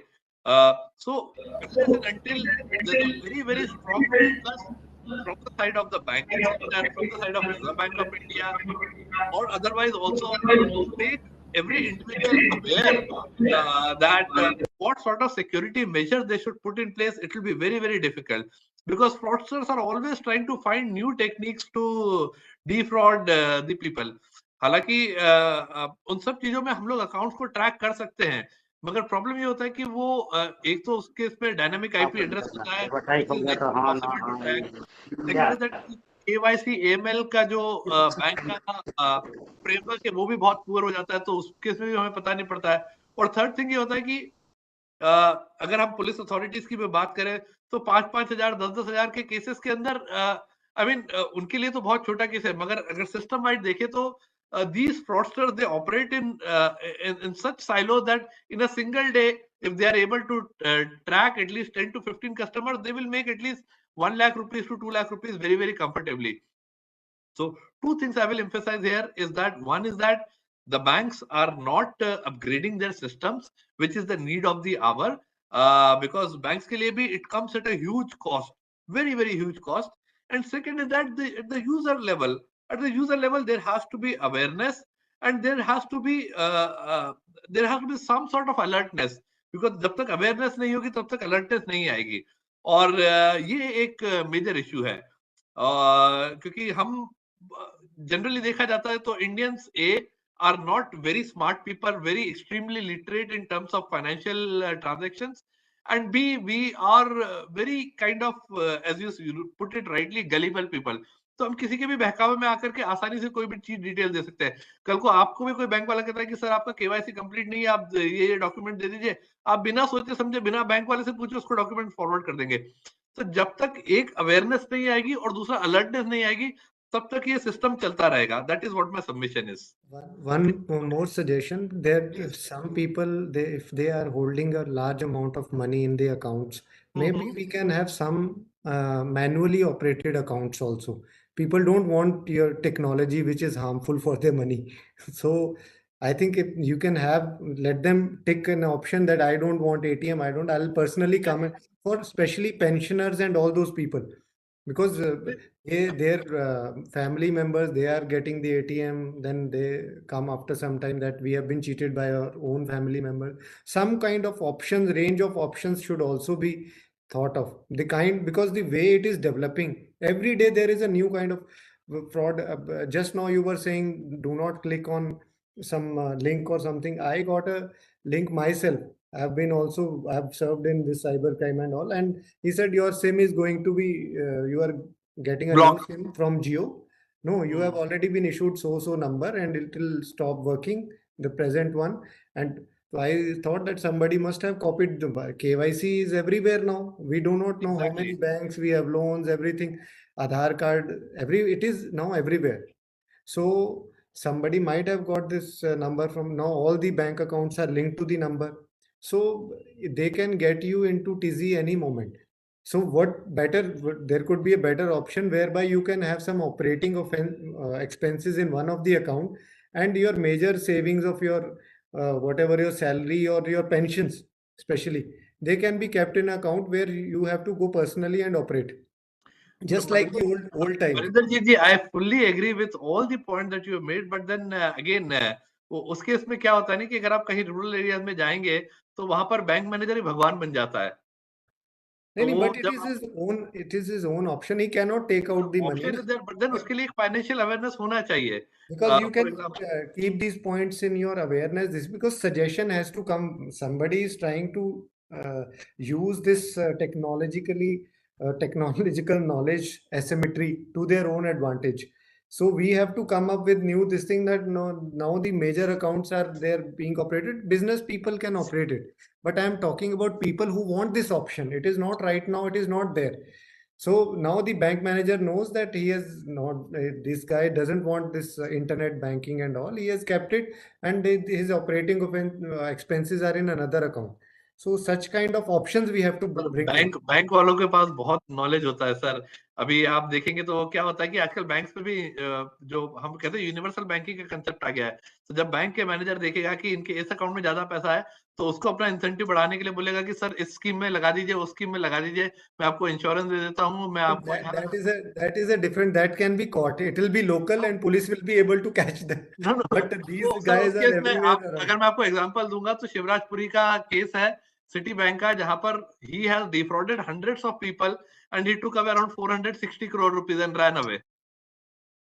So every system has got pluses and minuses. The bottom line I always say is that it is your money. You should know how to better keep it, how to safeguard it completely. But I think good would be at least an option is there, because people you cannot always there. You will educate every day. They have a new kind of a link because you are getting online news. So sometimes PAN card का link आएगा, sometimes आधार card का link आएगा, sometimes bank account का link आएगा, sometimes telecom का link आएगा, sometimes DTH का link आएगा. But the question is that awareness and alertness. अगर आपको लग रहा है by the time we get to know that this kind of fraud is coming, they have already scooped people and then moved to another modus operandi. So it is always cat and mouse. कुछ भी हो, transaction तो bank account के through ही होगा ना. अगर bank वाले का केवाईसी बहुत स्ट्रांग है, बहुत रोबस्ट है, तो हम उस अलग डायमेंशन में भी जा सकते हैं, हम पकड़ सकते हैं कि क्योंकि बैंक्स को सीटीआर और एसटीआर फाइल करना होता है, और सीटीआर और एसटीआर के अंदर जो है सारी डिटेल्स जो है एफआईयू आईएनडी कैच करता है. तो आपको पता पड़ जाएगा कि 1 to many transactions या many to 1 transactions हुए हैं उस केस के अंदर. बट वही है कि on account of some loopholes in the system, they are running away. However, these numbers may be very huge. They are impacting the common masses in terms of frauds. But the point of view for me is that अगर आप यहाँ पर हजारों लोगों को भी करेंगे तो भी ना आपका इतना हजारों करोड़ का फ्रॉड नहीं होने वाला जितना वो एडवांसेस के अंदर करके जाते हैं. तो मेजर कंसर्न वो है जो लोग बैंक्स को they are defrauding and they are running away because the amount of funds that are there. I mean अगर हर साल आपका 1.5 लाख से 2 लाख करोड़ रुपया फ्रॉड्स के अंदर जा रहा है तो you have to imagine the quantum of fraudsters we are dealing with. But again since there is a difference, substantial difference, one side that these kind of things, I mean, again, this will come with education, and education has penetrated substantially in last decade. और technology जैसे जैसे advance होती है वैसे वैसे काफी difference आता जाता है. जैसे मैंने एप्स अपडेट करने के लिए कहा, तो हम में से कितने लोग हैं जो रेगुलरली अपनी एप्स अपडेट करते हैं, क्योंकि हमें पता है कि जब भी सिस्टम में कोई बग होगा एक अपडेट आ जाएगा. But then for the people who doesn't know how to use their systems to the optimum, वो कई बार ऐसा होगा कि मेरा एटीएम भी चला दे, मेरे एटीएम की डिटेल्स ऑनलाइन भर दे. ये सब चीजें या तो बैंक को specific desk to help the senior citizens or other sorts of people. But then again, this will come as a substantial cost. And bank being a commercial institution, उनका इकलौता M होता है कि मैक्सिमम प्रॉफिट जनरेट करना, चाहे वो लोगों का पैसा इधर की जगह उधर इन्वेस्ट करवा के यूज करे या फिर किसी और तरीके से करे. Okay, sir. Any other questions, sir? So, myself Bhartendra Singh from 63 Battalion CRPF Ayodhya. Please. Sir मेरा एक कंसर्न था सर कि बहुत से बैंक्स जो हैं वो अब अपने मतलब जो कस्टमर केयर एग्जीक्यूटिव्स के थ्रू कॉल सेंटर्स के थ्रू सर वो अपना काम करते हैं. कॉल सेंटर्स ऑथराइज्ड किए हुए हैं बैंक ने, तो सारा डिटेल उनके पास रहता है और बहुत बार ये कॉल सेंटर्स के एग्जीक्यूटिव्स के सामने सारा डिटेल होता है, तो ये कई बार सर इस चीज को जो फ्रॉडस्टर्स हैं उन तक भी पहुंचाते होंगे. क्या इस तरह से सर किसी प्रकार का कोई डेटा प्रोटेक्शन जो है सर ऐसी तो गाइडलाइंस जिसको पिनलाइज किया जाए, क्योंकि सर ऐसा नहीं हो सकता कि मैंने अपने बैंक में जो मेरा अकाउंट मेरा फोन नंबर रजिस्टर्ड है जिसके थ्रू मैं मोबाइल बैंकिंग वगैरह करता हूं सर, वो एक फ्रॉडस्टर के पास कैसे पहुंच जाता है? वो तो मेरा पर्सनल नंबर है. क्या इसके लिए बैंकिंग सिस्टम में कोई पिनल एक्शन आप रखेंगे कि क्लॉजेस जिसमें सर हो सके ये चीज की एक ऑर्डिनरी कस्टमर जिसको इतनी जानकारी नहीं है वो इससे बच सके और बैंक अपना इन हाउस एक इस तरह की इन्वेस्टिगेशन या इस तरह का एक विजिलेंस बनाकर रखे ताकि इस तरह के इंडिविजुअल के साथ होने वाले सर रिटेल किस्म के सर जो अपराध होते हैं सर वो ना हो. नहीं, मैं पूरी तरह से सहमत हूँ आपसे. देखिए, इसमें रिजर्व बैंक के जो दिशा निर्देश हैं वो बहुत क्लियर है. सबसे पहले तो समस्या इस तरह की आई थी कि जो थर्ड पार्टी एंटिटीज थी, जो बैंक अपने जो कहते हैं ना सब्सिडरीज वगैरह, उनके माध्यम से ये सब चीजें मैनेज कर रही थी. और उसमें समस्या ये हो रही थी कि कुछ विदेशी बैंक जो है, जो हमारा डेटाबेस था, उनका जो सर्वर था वो विदेशों के अंदर था. तो पहला कदम ये रिजर्व बैंक ने उठाया कि जो आपका सर्वर होगा, जहां पर हमारे लोगों का सारा डेटाबेस होगा, वो सर्वर जो है हिंदुस्तान के अंदर ही होना चाहिए, अपने देश में ही होना चाहिए, और उसका समय समय पर ऑडिट होना चाहिए. पहला तो ये है. तो ये कि जब इसका ऑडिट होता है तो आपके इंटरनल ऑडिटर्स उसका ऑडिट का इन्वेस्टिगेशन करें क्वार्टरली बेसिस पर या मंथली बेसिस पर, और रिपोर्ट्स पुट अप करें उनके इंटरनल सिस्टम्स को या उनके बोर्ड को. तो इस तरह का सिस्टम जो है बिल्कुल है. मगर इंडिविजुअली अगर देखा जाए तो अगर हम ब्लैक वेब कहते हैं जिसे, वहां पर तो ये लगभग असंभव है कि किसी भी प्रकार से किसी का डेटा रोक सका जाए. तो उसमें क्या होगा कि सपोज कीजिए कोई टेली कॉलर है या बैंक का एम्प्लॉय है, उसको आपने अपने आईडी कार्ड भी दिया है अकाउंट खोलने के लिए या केवाईसी अपडेशन के लिए दिया है, तो उसमें कोई गारंटी नहीं है कि वो आपका डेटा जो है उसकी एक और एडिशनल कॉपी निकाल करके अपने पास खुद के पास ऐसे 50-100 लोगों की फाइल बना रहा है या नहीं बना रहा है. ये देखना बहुत जरूरी है, क्योंकि इंडिविजुअली रोज एक फोटोकॉपी करके जेब में रख के ले जाए और बाद में अपना खुद का डेटाबेस बना सकता है. So which is nearly impossible to track. But when it comes to system level implications, the guidelines from Reserve Bank of India are amply clear. वो कहती हैं कि आपका जो है डेटा जो है वो डेटा पूरा प्रोटेक्टेड होना चाहिए. डेटा प्रोटेक्शन के लिए उनसे सर्टिफिकेट भी लिया जाता है, उनसे क्वार्टरली असेसमेंट भी किया जाता है. जब हमारी टीम कहीं इन्वेस्टिगेशन या इंस्पेक्शन के लिए जाती है तो हम देखते हैं कि डेटा जो है वो किस तरह से स्टोर किया गया है और उस डेटा का एक्सेस किन किन लोगों को है. क्योंकि वहां पर भी जब डेटा का डिटेल्स होता है, वो डेटा जो है कुछ गिनती के लोगों के पास ही एक्सेस होता है. अगर उस एक्सेस को बाईपास किया गया है तो उस केस में वी टेक पिनल एक्शन. तो अगर आप देखेंगे रिजर्व बैंक ऑफ इंडिया ने पेनल्टी लगाई है कुछ केसेस में केवाईसी वायलेशन को लेकर के या एएमएल वायलेशन को लेकर के, तो all the steps are taken.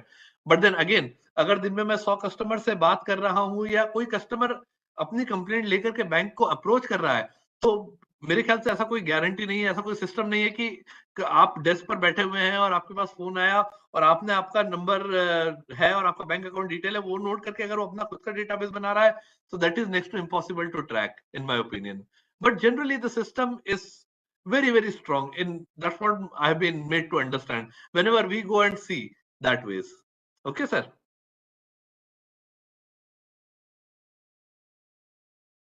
Can I ask something? Please.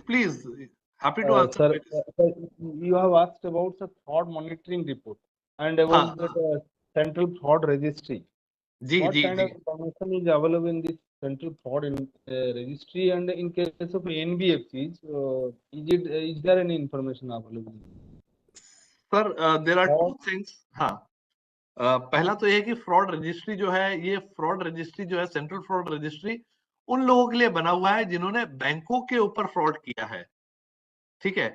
तो जो बैंकों के ऊपर जो फ्रॉड हो रहे हैं उनके ऊपर ये फ्रॉड रजिस्ट्री बनाई गई है। 1 लाख रुपए से ऊपर का जो भी फ्रॉड केस होगा, तो उस केस के अंदर जो फ्रॉडस्टर है उसका नाम, उसका पता, उसके परिवार वालों का नाम, उनका पता, उसकी कंपनी का नाम, कंपनी का पता, उसके एसोसिएट्स कंपनीज का नाम और उसका पता, उसके बोर्ड मेंबर्स का नाम और उनका पता, और उनके गारंटर्स के नाम और उनका पता, और उनकी एसोसिएट कंपनीज की डिटेल्स, ये सारी डिटेल्स उस फ्रॉड रजिस्ट्री के अंदर रहते हैं उस फ्रॉड के से related.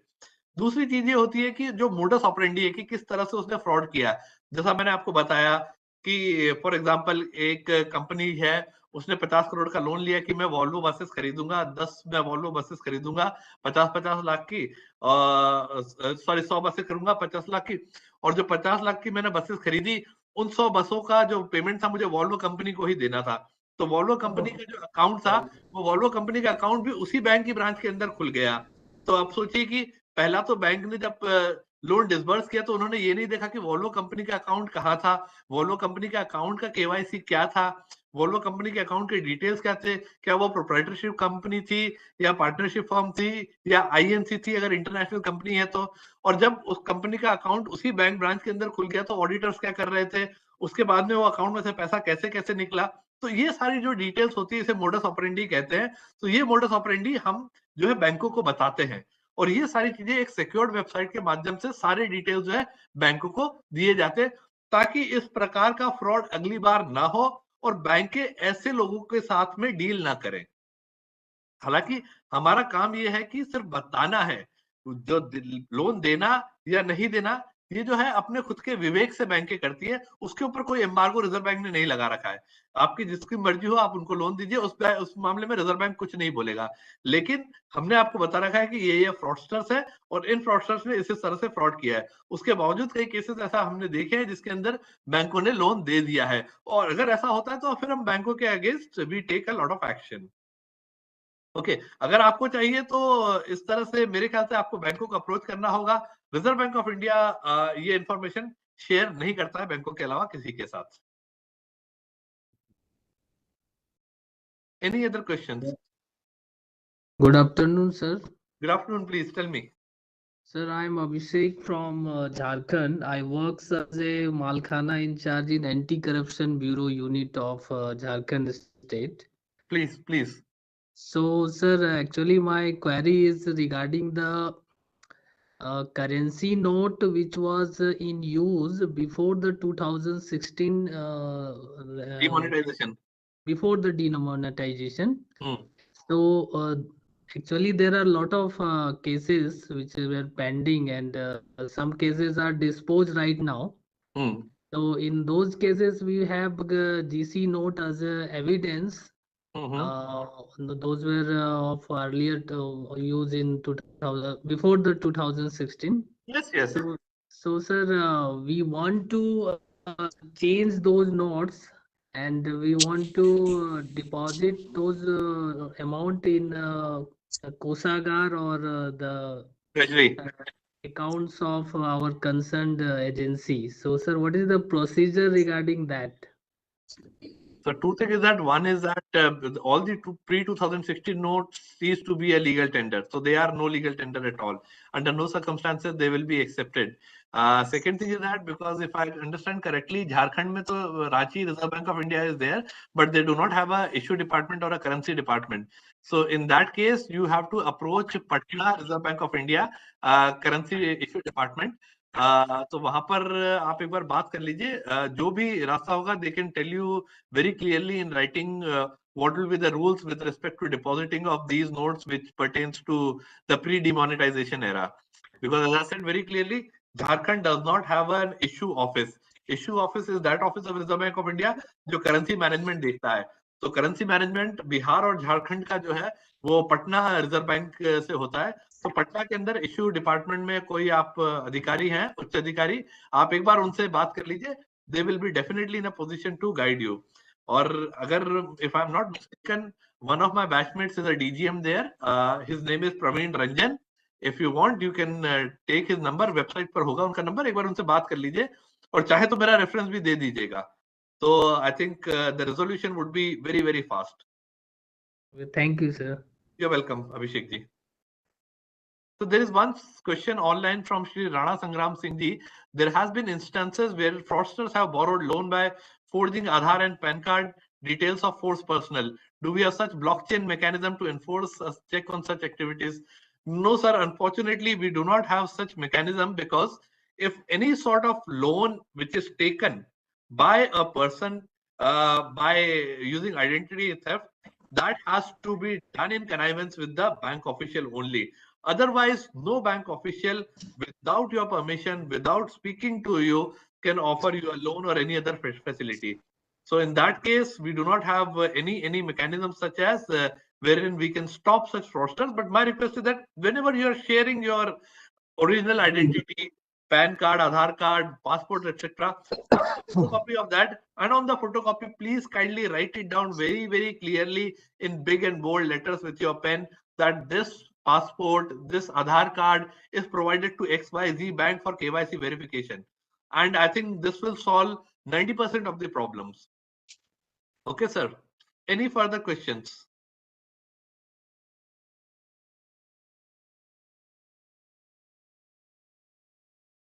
If there are no further questions, I think I'll hand it over to Mr. Singh. Singh sir, are you there? Yes, I'm here.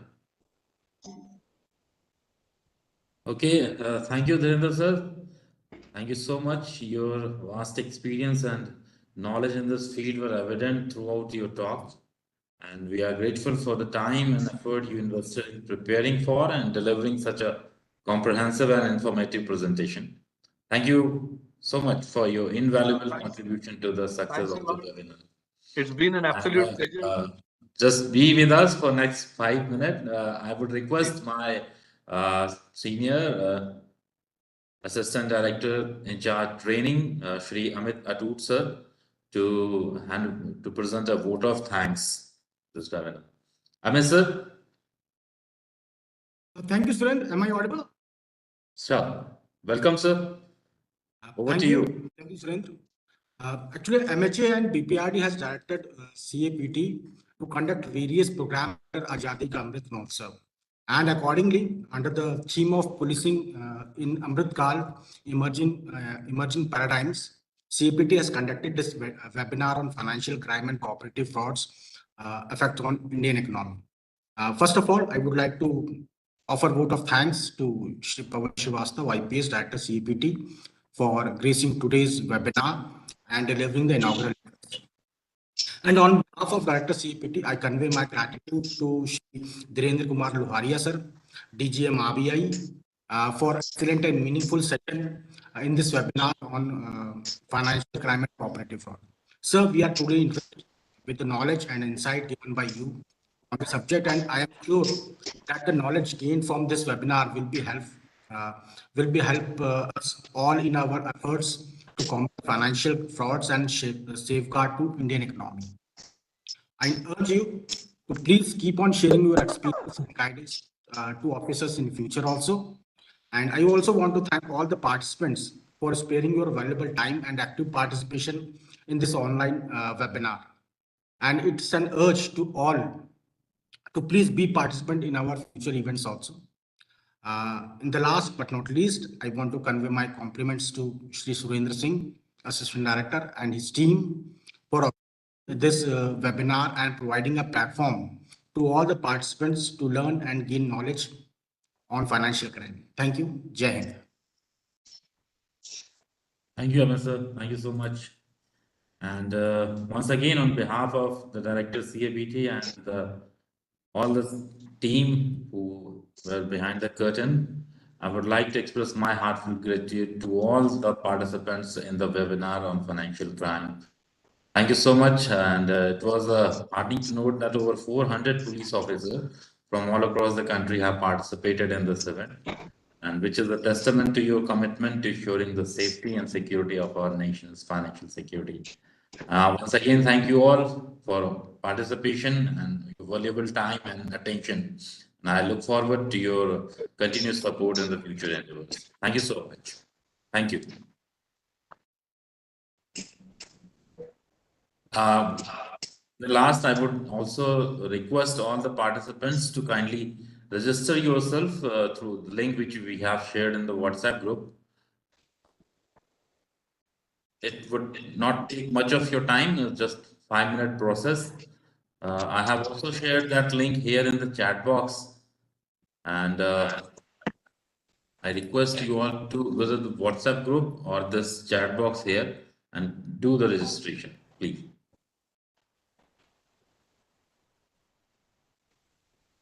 Those who have completed the registration may leave this meeting room. We are winding up this session. I'm just waiting for a few officers who can copy that link from chat box to get the registration. Otherwise, the officers who have done the registration may leave this meeting room. Thank you so much.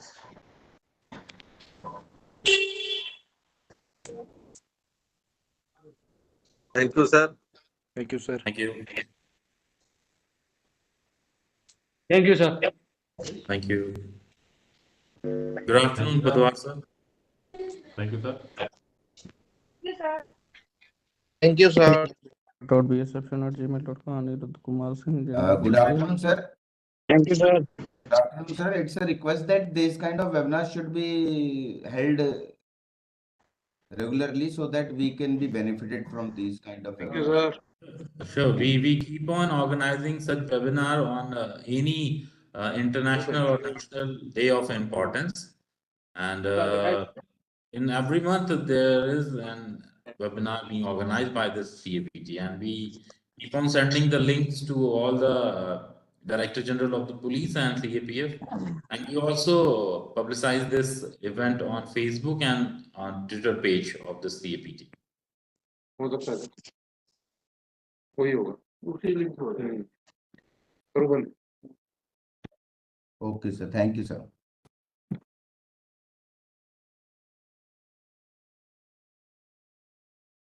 Padwar sir, you are.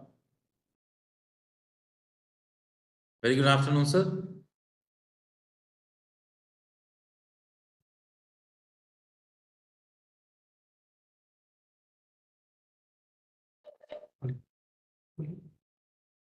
Good afternoon sir Good afternoon, sir. कैसे हैं आप? बढ़िया I'm your trainee. Okay okay fine fine आप कैसे हैं All well, sir. I'm from 43 SID. Okay okay Good to see you, sir. Doctor sir, I am commandant from Assam. Morning, ma'am.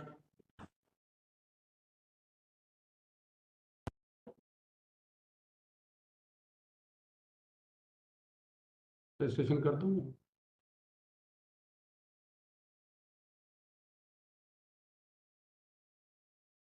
I was telling earlier that we CAPT organize webinar every month on important days of international and national importance, and we circulate our letters for nomination to all the DGPs and all DG CAPF, and we also post about upcoming events on our website, on Facebook page, and on Twitter accounts of this academy as well. So any of you, if you find it interesting to attend the webinar, you're most welcome to join the webinar. But first we get the registration, and then only you could get the link for joining this webinar.